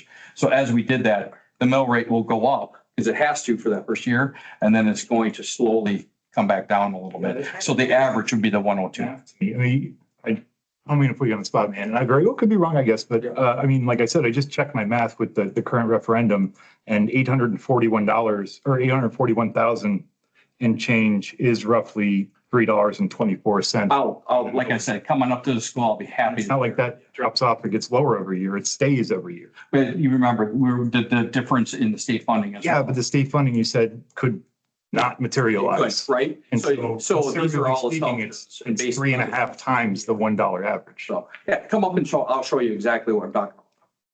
So, okay. I have one more question. Yep. This might be a little off the subject, but the last $1 million that they got. Mhm. What did I see the school do? They put in a goal and they did all of the administrative offices. How the heck did that help the kids? That was with the capital referendum from 2017 that those things were done. It was not with $1 million. You spend $1 million. What happened was, we had ESSER funds, we had funds from the federal government, and those were never replenished by the state. So when those were away, well, now we're short, right? So if they don't replace the funding with what they gave us before, now we're out those funds. And what we had to use those funds on were dictated by the government. And so we had to actually have learning loss solutions. And what that means is we had to put interventionists into place.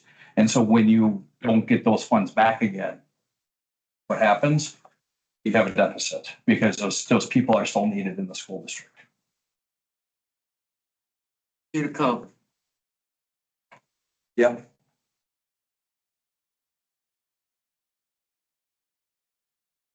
Any other questions? Comments? Sorry. No, I want you to come up and because I will show you the model with the assumptions that go into it with the state funding.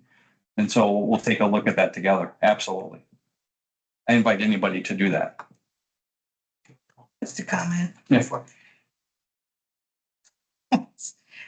I'm one of them that bellyaches about my taxes going up, but I will say I moved into my neighborhood, a young person with the 2 kids, and my neighbors were all old. And all I ever heard was, my kids are out of school and I gotta pay school taxes for your damn kids. So there you have. Yeah, I don't mind You saying know, I'm taxes. paying for them, somebody else's kids. Kids deserve an education, so I don't, and that's beneficial for the community. So I don't want my comments to be portrayed as something other than that. But again, I'm kind of old school, kind of, you probably know enough of that I start looking at like flat screen TVs and athletic facilities and all the other bells and college preparation courses and tech stuff, which is all fantastic, but those are nice to haves. We deem them as necessary because we have them in the school district to be competitive with other school districts, but that's not the reality. Should have went to school. Are we with me suggesting we buy flat screen TVs?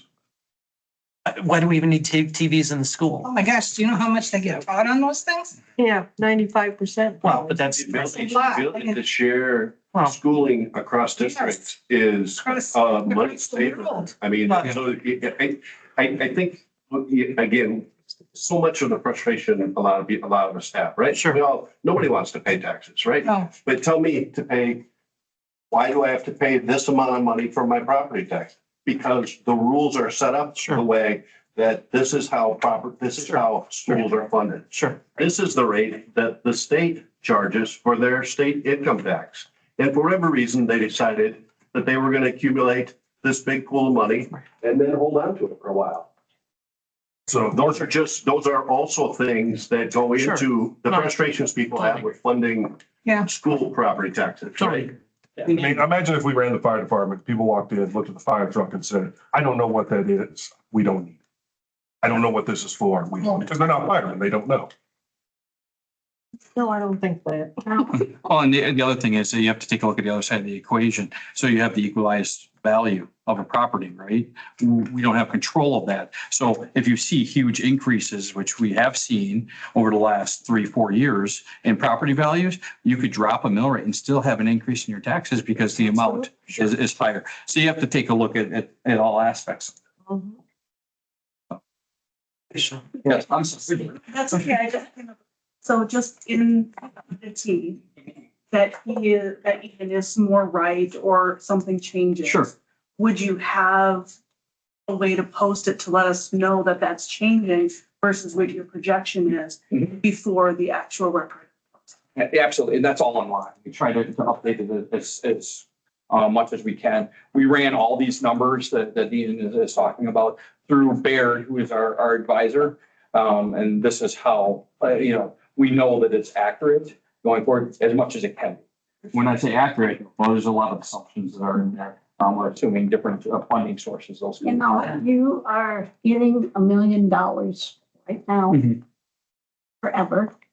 And now there should be another million. It'd be another 2.85 for the first 2 years So, and then 3.1. Yep, absolutely. So as we were talking about these funds that they did replenish before, they got eaten up by that $1 million.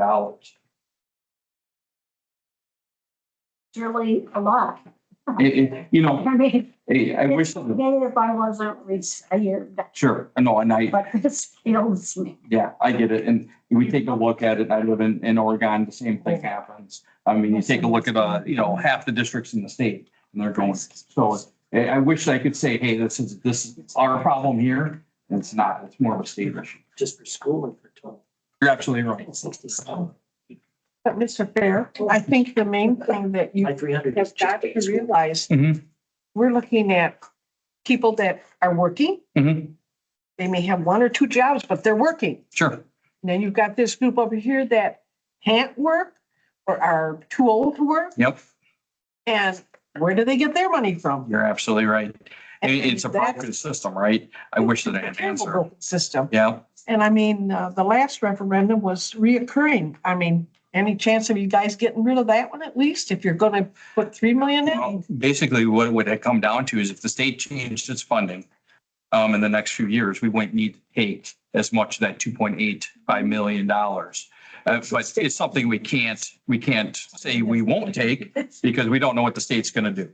So it's really, we're at the mercy of what the state funding will be in the state budget. I understand that, but us older folks don't have that time. Right. No, I get it. I understand that. And it's unfortunate that we're put in this situation. I think you'll have a lot of people exiting the village. I really do, and it's a shame. Because they built. Questions at all? And We can keep. I would hope that wouldn't Yeah, happen. yeah. We're done. We're good. I'll be dead.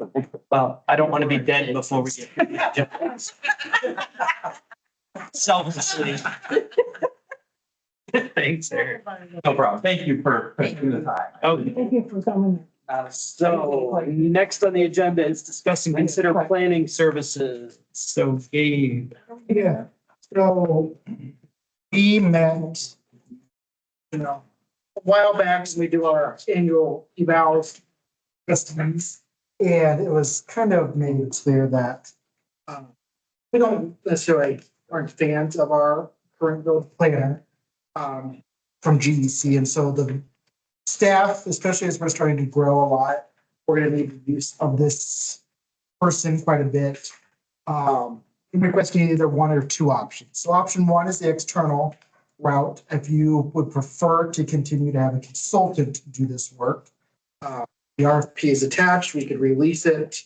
I can walk through that if you want. Option 2 would be transitioning those services to the guy that's waving to my right.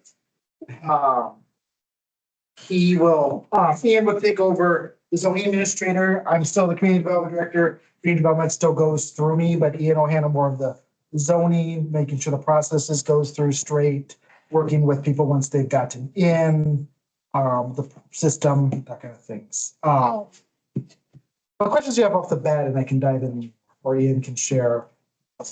Yes, Shelley. You have time. Yeah. to take on these additional duties. Yeah, I mean, obviously there'll be times where it's busier than others, but yeah, I think on the whole, I don't foresee an issue. You don't feel like you would be overwhelmed? No. We're throwing a lot of stuff at. Yeah, no, I mean, I'm becoming more comfortable, definitely haven't nailed it yet, but I'm becoming more comfortable, having been here like a year and a half, just about with the financial part. And we've started to square things away. Having Donna here, in addition to Kit, is really helping us be able to clean up dirty stuff here and there. So that's good. I've been a zoning administrator before in a couple of different communities, so I know the job there, and there's a lot to clean up there as well, like with our processes and everything, but again, I would just feel more comfortable with it. I mean, whatever you guys decide, just leave GEC because he sucks. So he's I agree. not very, and I brought it to him just about as plainly, and it didn't get much better, and we're getting charged not only for his time, but also for his assistant's time. And so, if they each spend an hour, it's like $320. And we are billing that back when we're able to, when we're able to developers and to regular, residents who are getting permits. And so I don't think it's fair. I don't think it's right, but we don't have another option right now. And it is covered up kind of in the fact that other consultants are doing a lot of the work. So Kevin is our village engineer. Love Kevin. He's great. But he's ending up having to write more of the reports because he's kind of covering up for the fact that administrators are putting their report together. So if Kevin was able to do his job, but that would save us time that I'm having to do others. So obviously there's a need. It's your guys' job now to figure out, do you want that to be external or internal? Ian's major point of time is tax season. That's the busiest point in your. And it also is like the least busy season for planning. Just like building permits from like November to February, building permits are dead. It's kind of the same thing for planning unless you have something extraordinary going on. It's probably just because I'm controlling, but the budget process is more me anyway. I run more of the budget process, just as the administrator, it's on me to make sure the budget is approved efficiently and effectively. So Ian is more on that back end of that and making sure, once the budget's approved, making sure we're doing it right as of that. But getting the budget to an approval, that's more of the front level on my end. But yeah, what questions do you? These are passed through, I'm sorry. These are passed. These are passed, All of them. not all of them, but Yeah. the vast majority of them are. Yeah, we get roughly $5,000 a year. Now that we've started billing back for everything, we got roughly $5,000 a year that are not able to be passed through. So- But total cost for this stuff for last year was 60,000, more than that? Other than that, I'd say probably closer to 80. okay. So not far off. So we're paying 5 and we're billing out 75. Yeah. Basically. And that's to everybody, whether they're getting a CSM or a site plan all the way up through, a Baker's Woods. Right. Some of that is Kevin's stuff that we're passing through. Yes, much less than, it should be much less than we are. As he said before, Kevin's doing great, but I mean, really, he's doing a lot more than he ought to be. So we have duplication of work there. Just because it's not being done correctly by the right contractors. Right. I don't like to sugarcoat things, but I mean, we approached him, what was it, September, October? And I very plainly told him that we weren't happy with his Right, work. right. And I told him exactly what we were expecting from him, and nothing changed, except for he started having an assistant that we're going to charge for both of them. I'm gonna go to Gary. I know, Connie, I'm gonna get you after Tony. I think So- Gary, Tony. Unless somebody else is The gonna. first 4 pages of the first 4 pages of both the documents we got are more or less the same. It's the RFP. You're the one that's got your letter. So I read your letter twice. It's because I wanted to make sure I was reading everything in there correctly. So I want to make sure that everybody knows, even if you take this over, that nobody thinks that Kevin and everybody else that needs to put their 2 cents in on these occasionally are going to go away. No, I know you know that and I know that, but I want to make sure that everybody knows that. So, so there are still going to be costs, but so my question goes back to, in our audit, for a lot of years, we've got dinged or, suggested things that we should do, that the village should do more in preparing or helping prepare the financial statements and all that kind of stuff. That's why we hired you originally. Mhm. So I probably am going to vote for going with you for this, but I want to make sure that 6 months down the road or next year in the 2025 audit that we get in 2026, we're not getting dinged because you've gone away from those duties. I mean, your title, in my opinion, is finance or is treasurer and finance officer. This is just kind of like poor Drew's title gets longer and longer every time we have a meeting. He's gone from assistant administrator to director of special operations to / public works director. I don't want any of that. When I added him into my database at work, it took up way too much room. So, No, I get it. That's why I put in there. I mean, we're literally in no worse off spot because we could contract out with a firm other than GEC to do it. And we'd be in no different spot. We would have a contractor who is generally familiar with the types of permits and like the different variations on how they go through plan commissions and different requirements, but nothing really specific to our community. And they wouldn't be coming here likely to do any of the site inspections or really be very familiar with the community. They would just be I'd say project driven, but really like they would be reactionary to the applications we send them. It'd be no different level of service, hopefully it'd be better, but really no different level of service than we get now if we were to contract next week with somebody different. and I'll be the first to admit, yeah, I think the quality of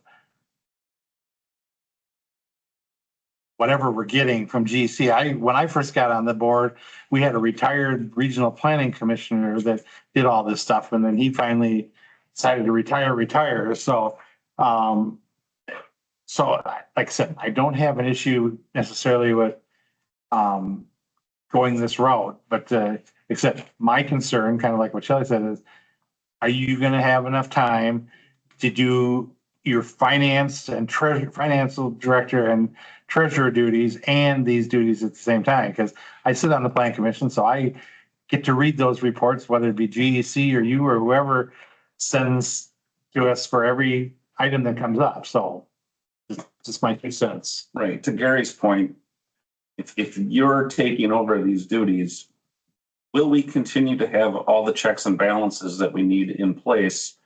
I don't know what they would be necessarily, but probably related to collecting the fees and.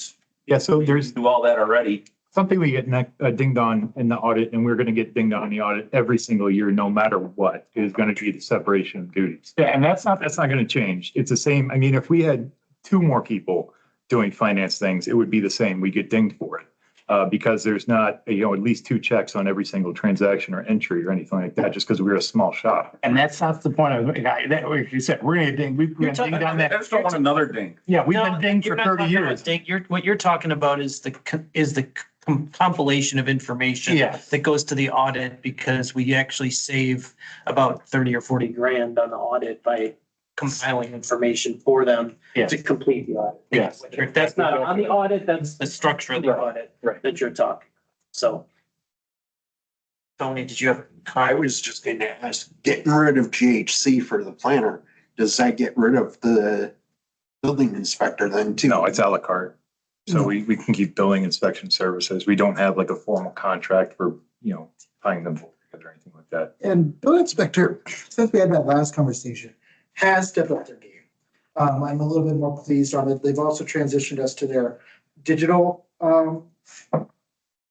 They have a digital application now, so instead of paper, everything's going through their portal. It was also, we had a question about building inspection today. I was able to jump on the portal and see all the building inspections that had happened in the village in February really quickly. I feel like our building inspector, like, as long as we communicate with him, he's good about communicating, when you outlay, by communication, I mean, like, hey, we need you to do X, Y, and Z. He can do X, Y, and Z. Like, he's good about that stuff. He's great at looking things up for us when I have issues or questions. So. since we set expectations, he's been. I got no problem with Chris. The only thing I have a problem with GC with billing inspection is their fees, but it's another thing. I will say also that, just quickly, that Ian is probably spending already a good 65 to 70% of plan commission time, because I keep going to him, asking him questions, and so he's big. But just because was my first year, last year doing plan commission, there's a lot of stuff I still don't know that Ian does know. So I go and ask him everything about every application that goes in. So he's already got his hands in it. He's just not writing a report. He writes real fast. So Well, and again, my concerns are not with whether he can do the job or not. It's Right. with, I don't want the other half of his job description to, and I don't disagree with that. And I don't think it would, because he's already been doing it. He's been doing, I see him doing the job. I work really closely with finance, and our departments interact a lot, and he's never let us down once in any capacity on either direction. I know. It would be really helpful to have someone, and I'll just endorse it, in-house that I can go to that will be like the communication that we have back and forth for plan commission stuff would just be easier, because I get this much communication from what I now. This is like, they're like, to the point we made earlier, like, all the charges will not go away. So Kevin will still have to review things, but he will have to review less than he does now. And that could be more specified, and kind of walk back to, different items dealing with stormwater and, lot grade and stuff like that. And with Stafford Rosenbaum, there really isn't a whole lot with an average application, even conditional use permit, that we would need Rick for. If we've got a template, which we do for a conditional use permit, those can be written in-house. The only thing that changes really the conditions put on each individual property and the purpose of the conditional use permit. And I can draft that based on the template. That's what I've done in the past too, so. well, and the other thing I will say from your letter that I really like seeing in there, because we've done squat on it for the last 3 or 4 years, it's doing our ordinances. We decided not to go out and recodify them, which I understand because that's costly, but there's been minor little changes, and we keep talking about different things that need to be done on those ordinances, and we haven't seen any of those or very few of those come to the board yet, so. Not, but to speak on that, I have a deadline set tomorrow that Ian has completely rewritten all of the ordinances already. The staff has been tasked to review them all by tomorrow. So we'll be reviewing those at the department head. It's So, perfect, but. We have completely rewritten them already. I'll take this wrong. I But hear it. I don't hear it. you're hiring those people with this title, and this is what I've been hearing since I've been coming here for a while, is that they never have enough time to do their job. So we hire somebody to be their assistant or under them, and now we're giving away another job. Am I hearing this wrong? Did you get assistant? No. No. What is Donna? So is The utility. Donna is our, it's Kit's replacement. so succession planning, Kid is retired at the end of the year. Okay, He's the only one who knows how to do utility billing. We are not putting any tax burden on the residents. So we've hired Donna okay, for this year. When Kid retires, then okay. Well, I'm just asking because this is what I heard when I sat here, is that you guys, we did it so we could actually save room for these type of. This is why we. Yeah, I think, but back when you guys were saying you were having trouble having enough time to do your I job. think you are referring to previous staff and we moved on from that type of thing. What's you guys? I spend most of my time on Facebook, but so Connie, I would say, You work at Pepsi. I don't know that it necessarily preceded Ian or when he first came in. I know there were times that Gabe had a lot on his plate because we were I know, doing a you bunch got of stuff. Stuff on him. But that was because we didn't have Drew, right? And we didn't have Dan. So Gabe had to do that function. But I would argue, and this is just my interpretation of this, is that I'm actually really happy with all the staff that we've got right now. And I appreciate the fact that they're very flexible Okay, and able to, and I honestly, I don't want to speak for them, but I suspect if you ask Gabe and you ask Ian, I don't know about Drew because he's so new. And I'm not going to talk about Jim because Jim's a rock star just because he shows up every day. But even Marin, I think if you ask all of them, I suspect that the flexibility and the different things that they're able to do actually makes it fun to come, because there's different challenges and new things that you face most of the time. So you don't do any public Maybe. works anymore? Do I? Is that somewhat accurate? I'm currently designing two new and modeling two. And when you tell me my hand is in every single department. Yeah. So you were gonna see me everywhere. I'm never not in a department. Yeah, it's great. No, but I think that's, but I mean, you guys wouldn't do, you wear different hats all the time. Every single day. I mean, but that's kind of what makes it fun to do what they Just do. checking. So no, I don't oversee public works technically. That's why Drew was hired. Yep. But I am in every department. I supervise every department. Oh, I realize that you're in everything. And isn't this, That was stroke my ego. So like. Oh, Connie. our trial run? Isn't that what I read? What was that? This is for a year for a trial run. Yeah, no, I mean, that, like I said, you could stop it at any time and contract. always send out an RFP and request. Well, I don't request really can different do it. stuff. It's just that I don't. It's much harder to find somebody who that would take over the finance role than it would be to find somebody who could do the planning. So.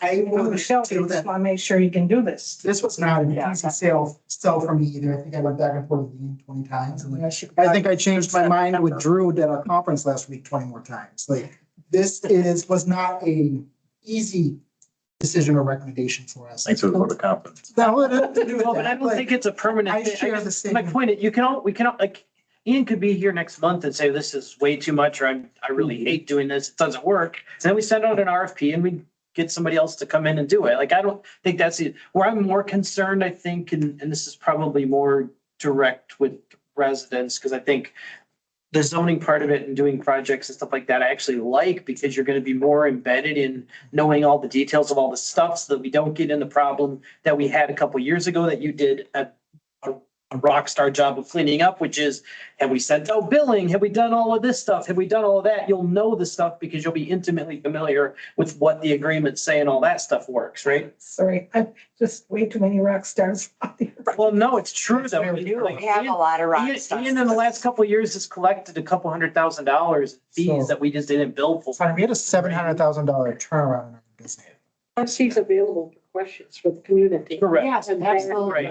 100% Right. plus. Where I'm apprehensive isn't the right word, but I don't want us to become overzealous relative to code enforcement, some of that sort of stuff, which that's where I'm a little bit, not hesitant isn't the right word, but I'm conscious of that, which is, I don't want residents to come in and say,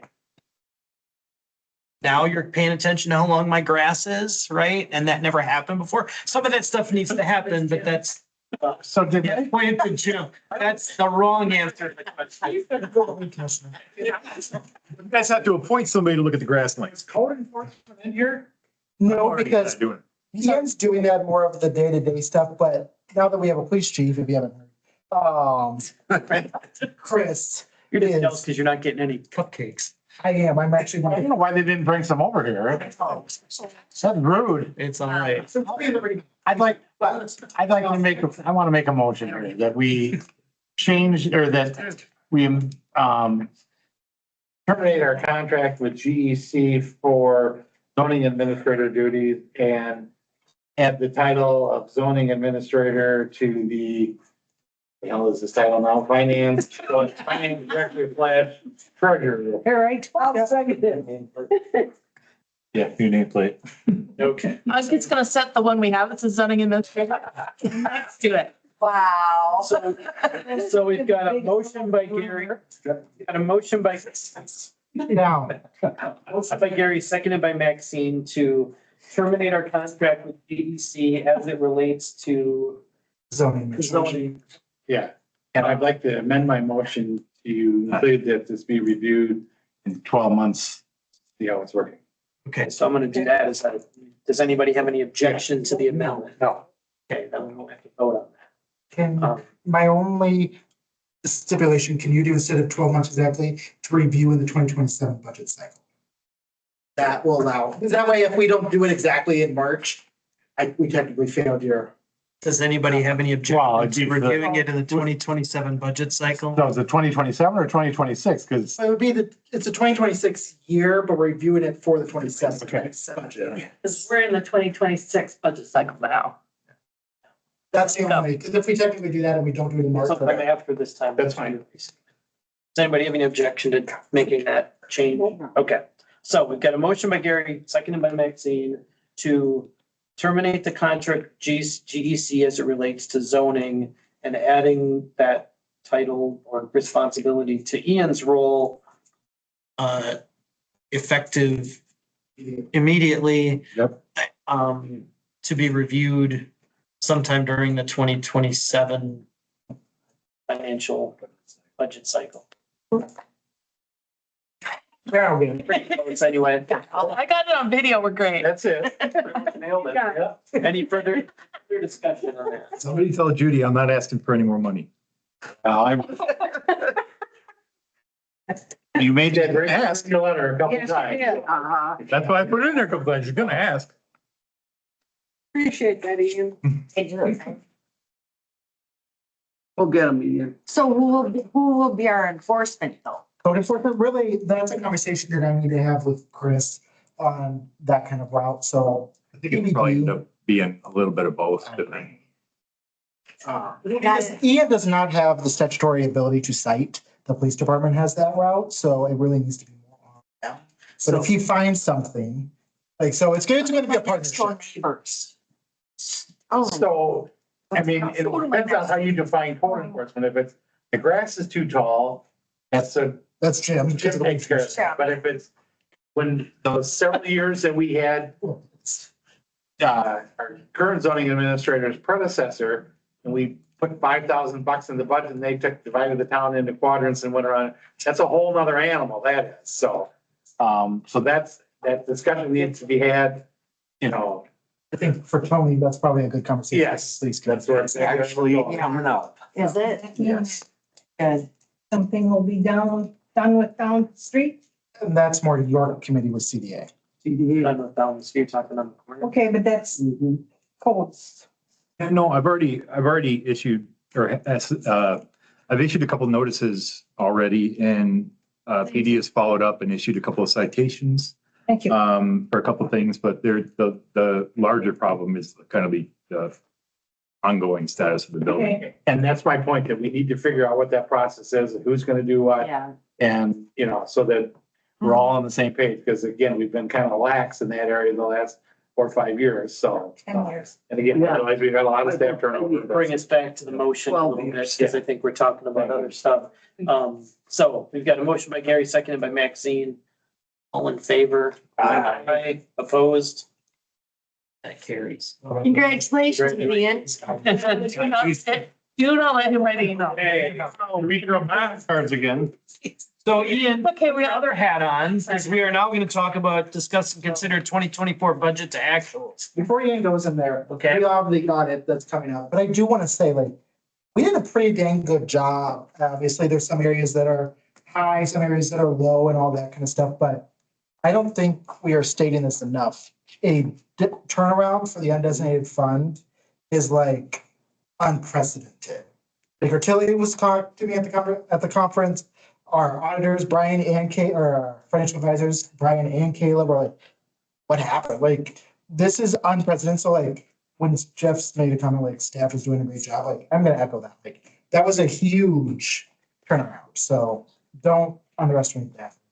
This is why we can keep taxes to a minimum that we have to raise. And as we have bigger projects coming down the pipeline, maybe we can use cash for the first time in a while and not go under that 25%. So like, we are getting into a much better picture. For the statement out there, we are not broke. So now that is up there. It hasn't been said in a long time. That hasn't been said in a while. And now, And refuse and recycling budgets are. now that. Well, yeah. Let's be, so I did, because I've been thinking about this, because I think about this stuff, should. But I will say to the board, and obviously I'm not going to be here for much longer, but this changes the nature of the budgeting process going forward, right? That instead of being rubbing two nickels together and see if you've got room, it is not and I want to be all capitals with NOT. It is not an authorization to say, how do we spend $500,000 next year in our operations? This is a safety net. It's flexibility to do some of those things with it, but it is be careful with this. It's great that we're there, but that's literally how it should be, which I mean, it is a bit of a challenge relative to the budgeting process though, because it'll be a little bit different way of looking at things. The first things that come to mind is we don't have to finance loading the library loan anymore, hopefully, right? We could basically pay that $136,500 potentially, maybe for a month or two instead of Over there. taking, I'm conservative about it. Ian's job I'm is to tell us conservative no. too. I understand, but I'm just like, we want to get to that point, right? That's. We're gonna be a lot better And- after this year if everything Sure. happens at the Stay steady. depot. As you saw with the depot, we have $250,000 that'll also go into this undesignated fund. And then we'll also have the $200,000 for the park purchases as well. So we are gonna add about $450,000 to this pile rate. The one reason why Ian, as you mentioned, that CDA and forest or trash and recycling have lesser fund balances or still clear is I made that decision with Ellers that we cared more about the general fund first. Sure. Let's get that pot fixed, and through the budgeting process, we can work to fix the other. That was a nice, and the more, I mean, who knows what interest rates are gonna do anytime soon. Sure. But I mean, the more money we have, the more money we will have. Just because of our interest in investment. Correct, yeah. No, well, I'm just saying that we float that loan for like a month and a half every year. Yes. And like, there's like, if we have the money, it's like, why take the loan out? Like, that doesn't make any sense. So that we can put it on the tax roll as debt service. That's why we take the Oh, loan out. gotcha. Yeah, there's a strategic thing to it. It's, So Ian, we don't need to go through every line item, but this, We can suggest going through. no, we're not going to. But this is just more of a, here is the basic stuff. Auditors will clean everything up and present it nicely, but on the offset, is there any major questions?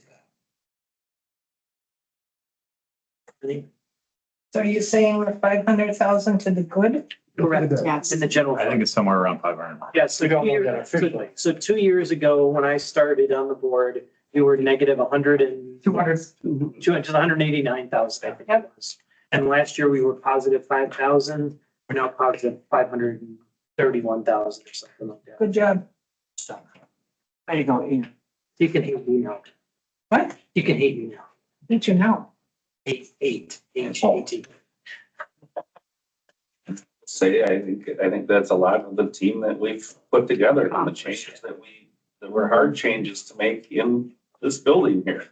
With so much of the staff turnover that we went through. That was my nightmare, my first year and a half. Yeah. So good job, everybody. You. Yeah. There's been a lot of adjustments. Okay. Yeah. And my philosophy with this too is I don't want department heads to be like, oh, you're under budget, I'm gonna cut your budget. That's not how I do the budgeting, is based on need, and then they have to sell that need to me, and then I have to sell that need to you. So don't think from, hey, I'm just saying PD was $10,000 short, they're gonna be cut by $10,000 next year. No, they're going to have to sell the need just as every year after. So don't take that. You know, having a fund balance, if we continue to have a positive fund balance and don't have any hiccups or anything, it allows for different budgeting techniques too. Like you do things like budgeting for outcomes, not the entire budget maybe, but you know, if there are different special pet projects or special things that everyone decides they'd like to see, well, we can figure out maybe if we could spend some of the fund balance working toward that goal. So. Part of it too is grants. Like we have 2 grants later on the budget, but we have to budget for not receiving the grants. And then if we do receive the grants, look at that. We're half better off. So, you know, that's part of the equation now that we're actually able to. Apply for any federal grants. Good. Yeah, no, that's not, that's a else. All right. Yeah. But we're still broke. We still have to operate like we're still broke. We do have to operate that way, but the reality is we've got money. But the reality with budgeting is that you're spending and you're restricted by what you put on the budget, right? Like you can't get distracted by the shiny object that looks really fantastic that we'd love to have, because that's what gets us in trouble, fortunately. And the other thing too, that I'm less concerned about one line item being over versus that the entire, let's just throw a police department on the bus. I'm gonna care less if uniforms are $100 over, but if their entire budget is under. I care more about that. Like, I want to see what you actually spent on uniforms versus taking that and putting it under a different line item because you're afraid that it's gonna be over. So I don't care as much about that. It's more of a, hey, I need to have a conversation with the chief. They should be like, why did that happen?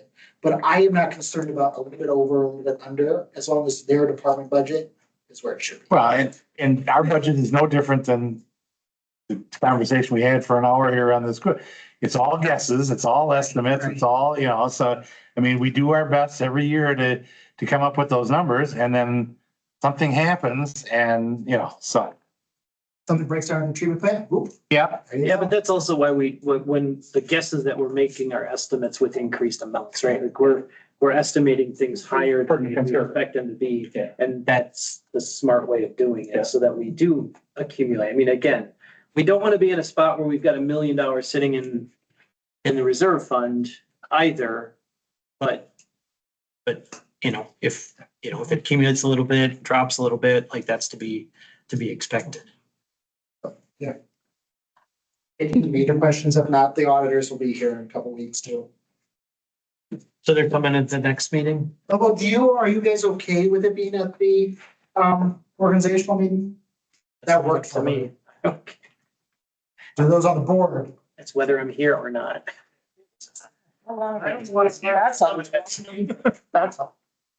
We can make it that it's not a terrible long meeting, just for the fact that it's organizational, continue to play in the audit. Like, we can sign it that way. But then your other question is, do you want another meeting in April too? Well, is there any chance, because you've got a meeting on the first Monday, which is the 7th? Can they make the 7th, or is it gonna have to be the 15th? She asked for the 15th. Well, I don't like it. You what? I don't like, I kind of feel like the organizational meeting could go longer, and I would recommend not doing it, but that's just my personal opinion. It doesn't matter. But I don't want a meeting that goes till 10, 11 o'clock at night either. Right. Up to you guys to decide. I don't think that the audit portion of it will take that long, because it's mostly No. good news, I think. At least like from what the information. How much stuff are we gonna I think- have on? That's up to Mike. Hasn't been elected yet, so. Well, If anybody wants to run. there's not a scenario, there's not a scenario that I'm aware of that it's up to me. No, I'm just saying that. You can ask me, like, that's it. If anybody wants to like I'd rather have two, fill out that write-in status paperwork, I'm here for it. I'd rather have two meetings and have the stuff split up instead of pushing it all into one night. Yeah, because then it gets too long and drag out. You're gonna have to do the organizational meeting. Yeah, right. You're okay with doing the audit, then two, and then that's it? And then we have a separate meeting for anything else that needs to come up? Well, there will be a meeting on the 7th, That's my question. Do you still want? and if, What do we have to do on the 7th? well, that's a regular board meeting. Well, and if we doesn't have to have it. Well, we don't have to, but, We can't do the organizational meeting. No. Because the board's not in. so if you did the meeting on the 7th and the 15th, if we had to, this is the rare time when that third Monday is after the third Tuesday. So if you had to, we could have another meeting on the 21st, so. You have to. Cause you're, Or you could Does just that have work one for on you? the 7th, 15th, and 21st. I'm gonna be here no matter what you guys do. I'm not gonna lie. So, Well, I don't know what we've got. I don't know what we'll have, because we'll know that after our next meeting this month, right? As to what still sits up. Well, then there. can we still talk about it then on the we 7th? definitely can. We do not have to make a decision now, but they were just asking what day they could come, and I was wanted to bring it up to you. Okay. So, I'm gonna tentatively say the 15th or whatever that Tuesday is, and then Mike and I will work to move agenda items around. Make sure there's a lesser.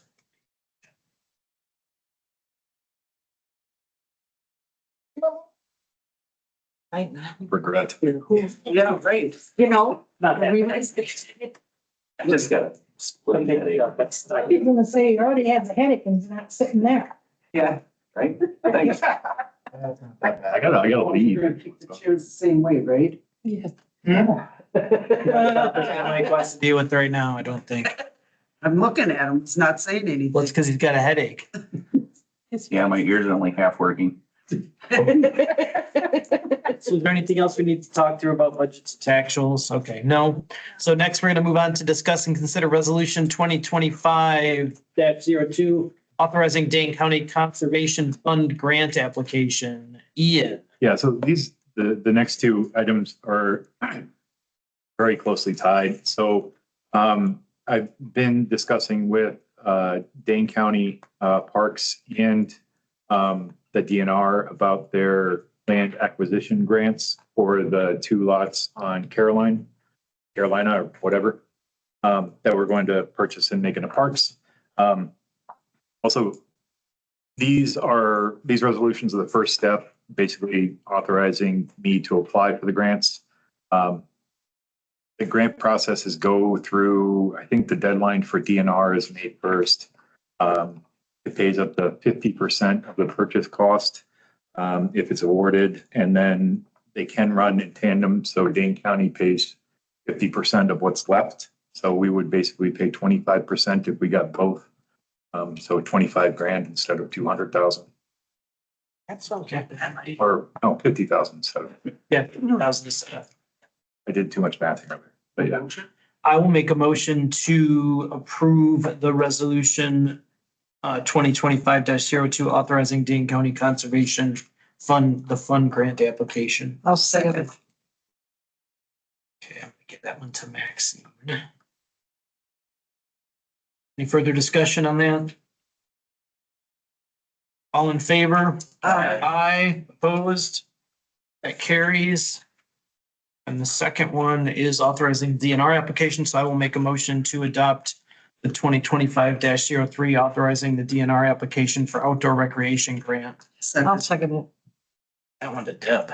Beach effects. Any further discussion on that one? All in favor? Aye, opposed? That passes. Thank you.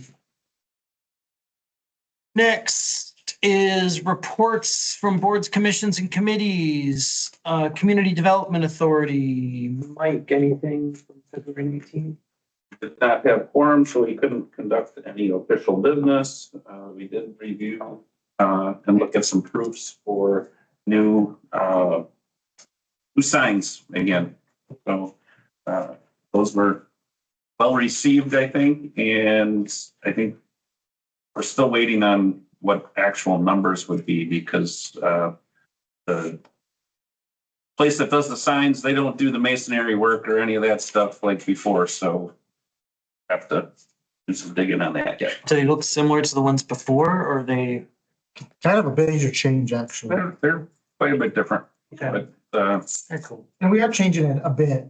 So the proof was, so we asked for 2 proofs. One as a welcome sign. And then we're incorporating the school district and UFOs to it.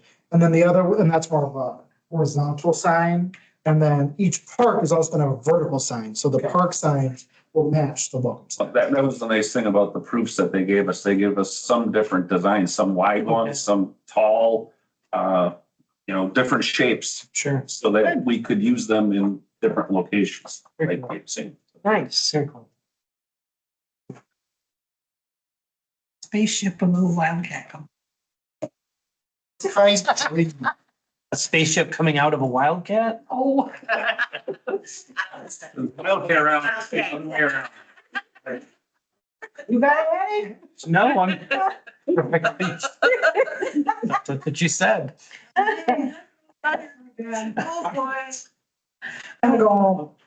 Okay, Public Works and Properties and Utilities, anything from that So area? other than the 4 sewer use adjustment requests that we had, which led to a much larger discussion, which I would encourage anybody that wants to hear all the history behind that and what the options are. We had a long discussion about what we used to do to advise people that their water usage or their sewer usage was high. Again, that's kind of slid for the last 3 or 4 years. Was the meeting today? Yeah, so actually, they had their training with Beacon today, and Kit did tell me that if the resident provides us their email address, that we can set up an email alert for them when they suspect a leak. So there's a specific criteria of what they consider a leak versus high usage. But they have to request it because we're not going to set it up for everyone, and they have to provide an email address. So that'll be the main topic on the next agenda, because I'm tired of hearing people complain about what we do and don't do. So we're gonna develop a policy at the next meeting so it can come to the board in April, hopefully here. So that's what we're gonna do. If I'm understanding correctly, it sounds like, so theoretically, like, hear me out, because I understood what you just said. Not my department. I don't have, I understand, but it sounds like it's a capacity issue. We can't just do it for everybody. It would take quite a bit of Kit's or Donna's time to monitor and inform. Like, It's a monitoring thing, or is it? yeah, so we actually have the Beacon provides an update to our online portal 3 to 4 times a day.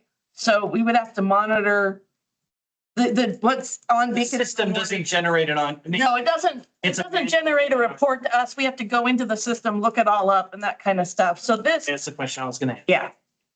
There's no magic. So But they did come up with that one email tool, which I've had a lot of questions that haven't been able to be answered.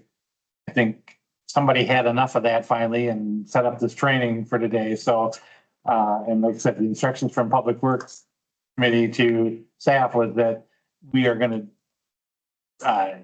get something done at the March meeting, so. Okay, next zoning board of appeals. I know zoning board of appeals meets as needed. They had 2 variance requests. Both were approved. One was for the Colt Drive Apartments, a retaining wall 2 feet higher out of necessity and to protect the environment over there, which was approved. And a resident who lives on a weird lot and needed to build a 3rd garage into what would be the word is just escaping me. Anyway, it was approved. Setback. I keep forgetting. Oh, you misread Anyway,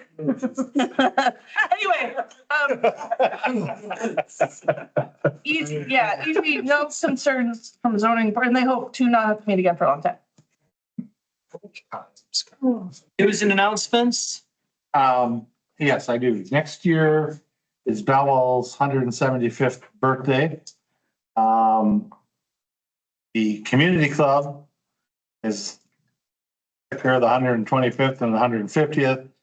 As of right now, I guess we're planning on doing that. We are going to put to the chamber to see if they want to help.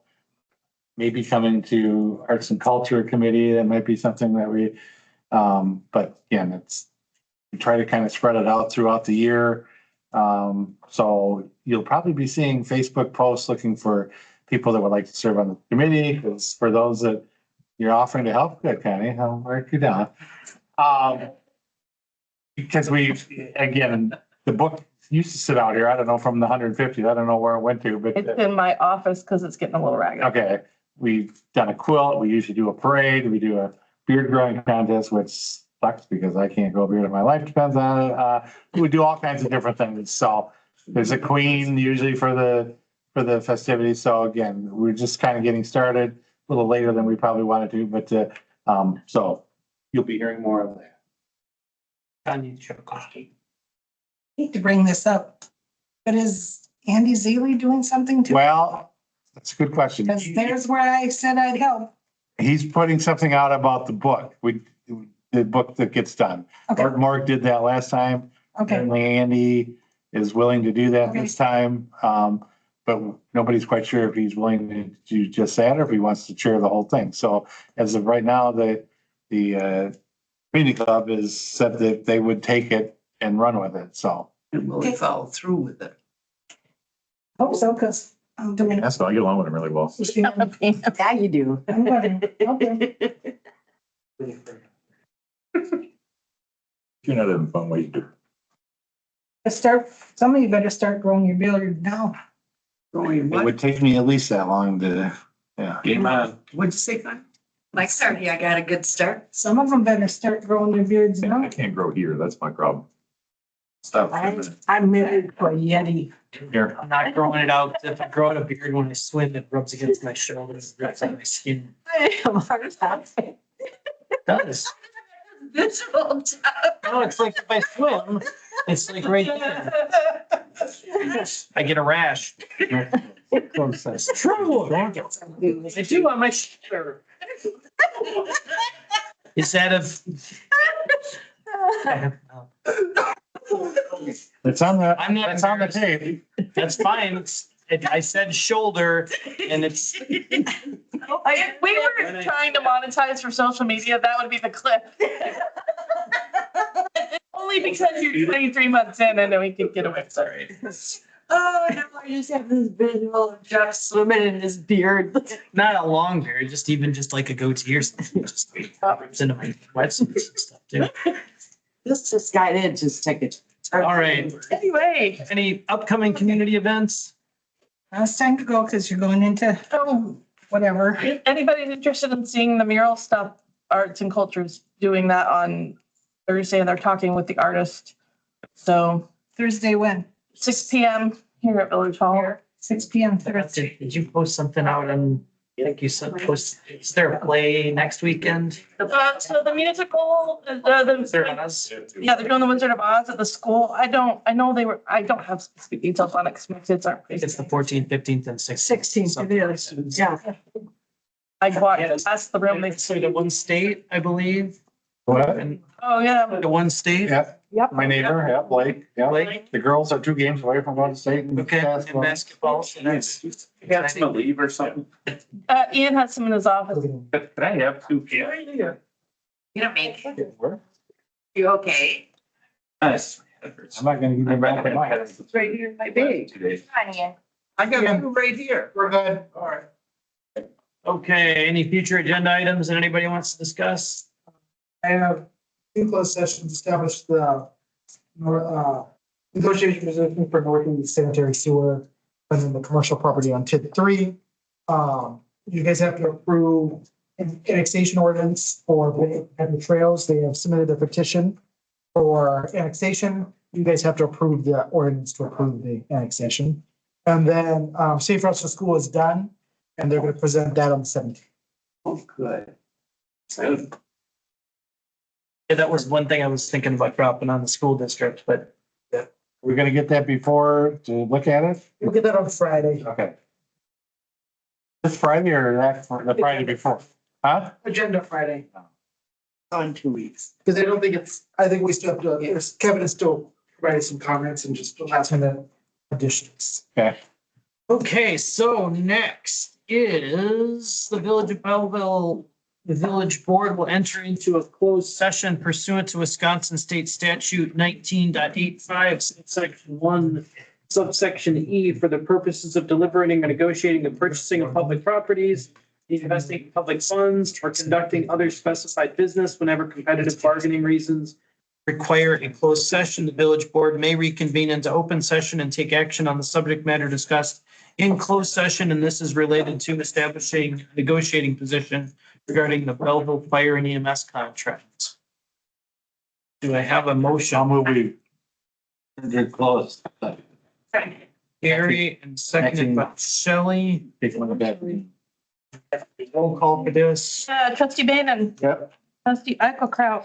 Trustee Kazmar. Yep. Trustee Ford. Yes. Trustee Ziegler. Yes. Trustee Zerbis. Yes. President Larson. Closed session. 8:23 PM.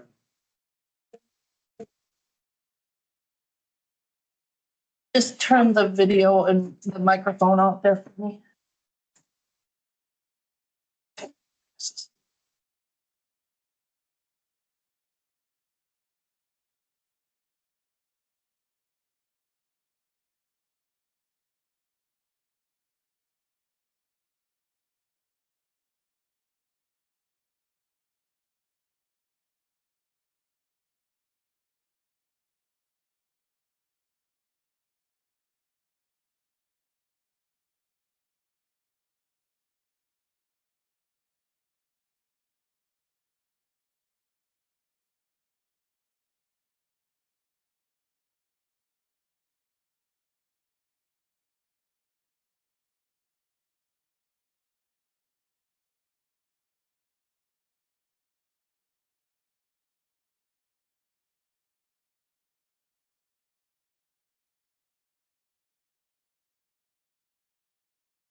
COVID. I'll make a motion to adjourn. Second. Tony, seconded by Shelley. Further discussion? All in favor? Aye. Aye. Opposed? We are adjourned at 9:36. A little bit.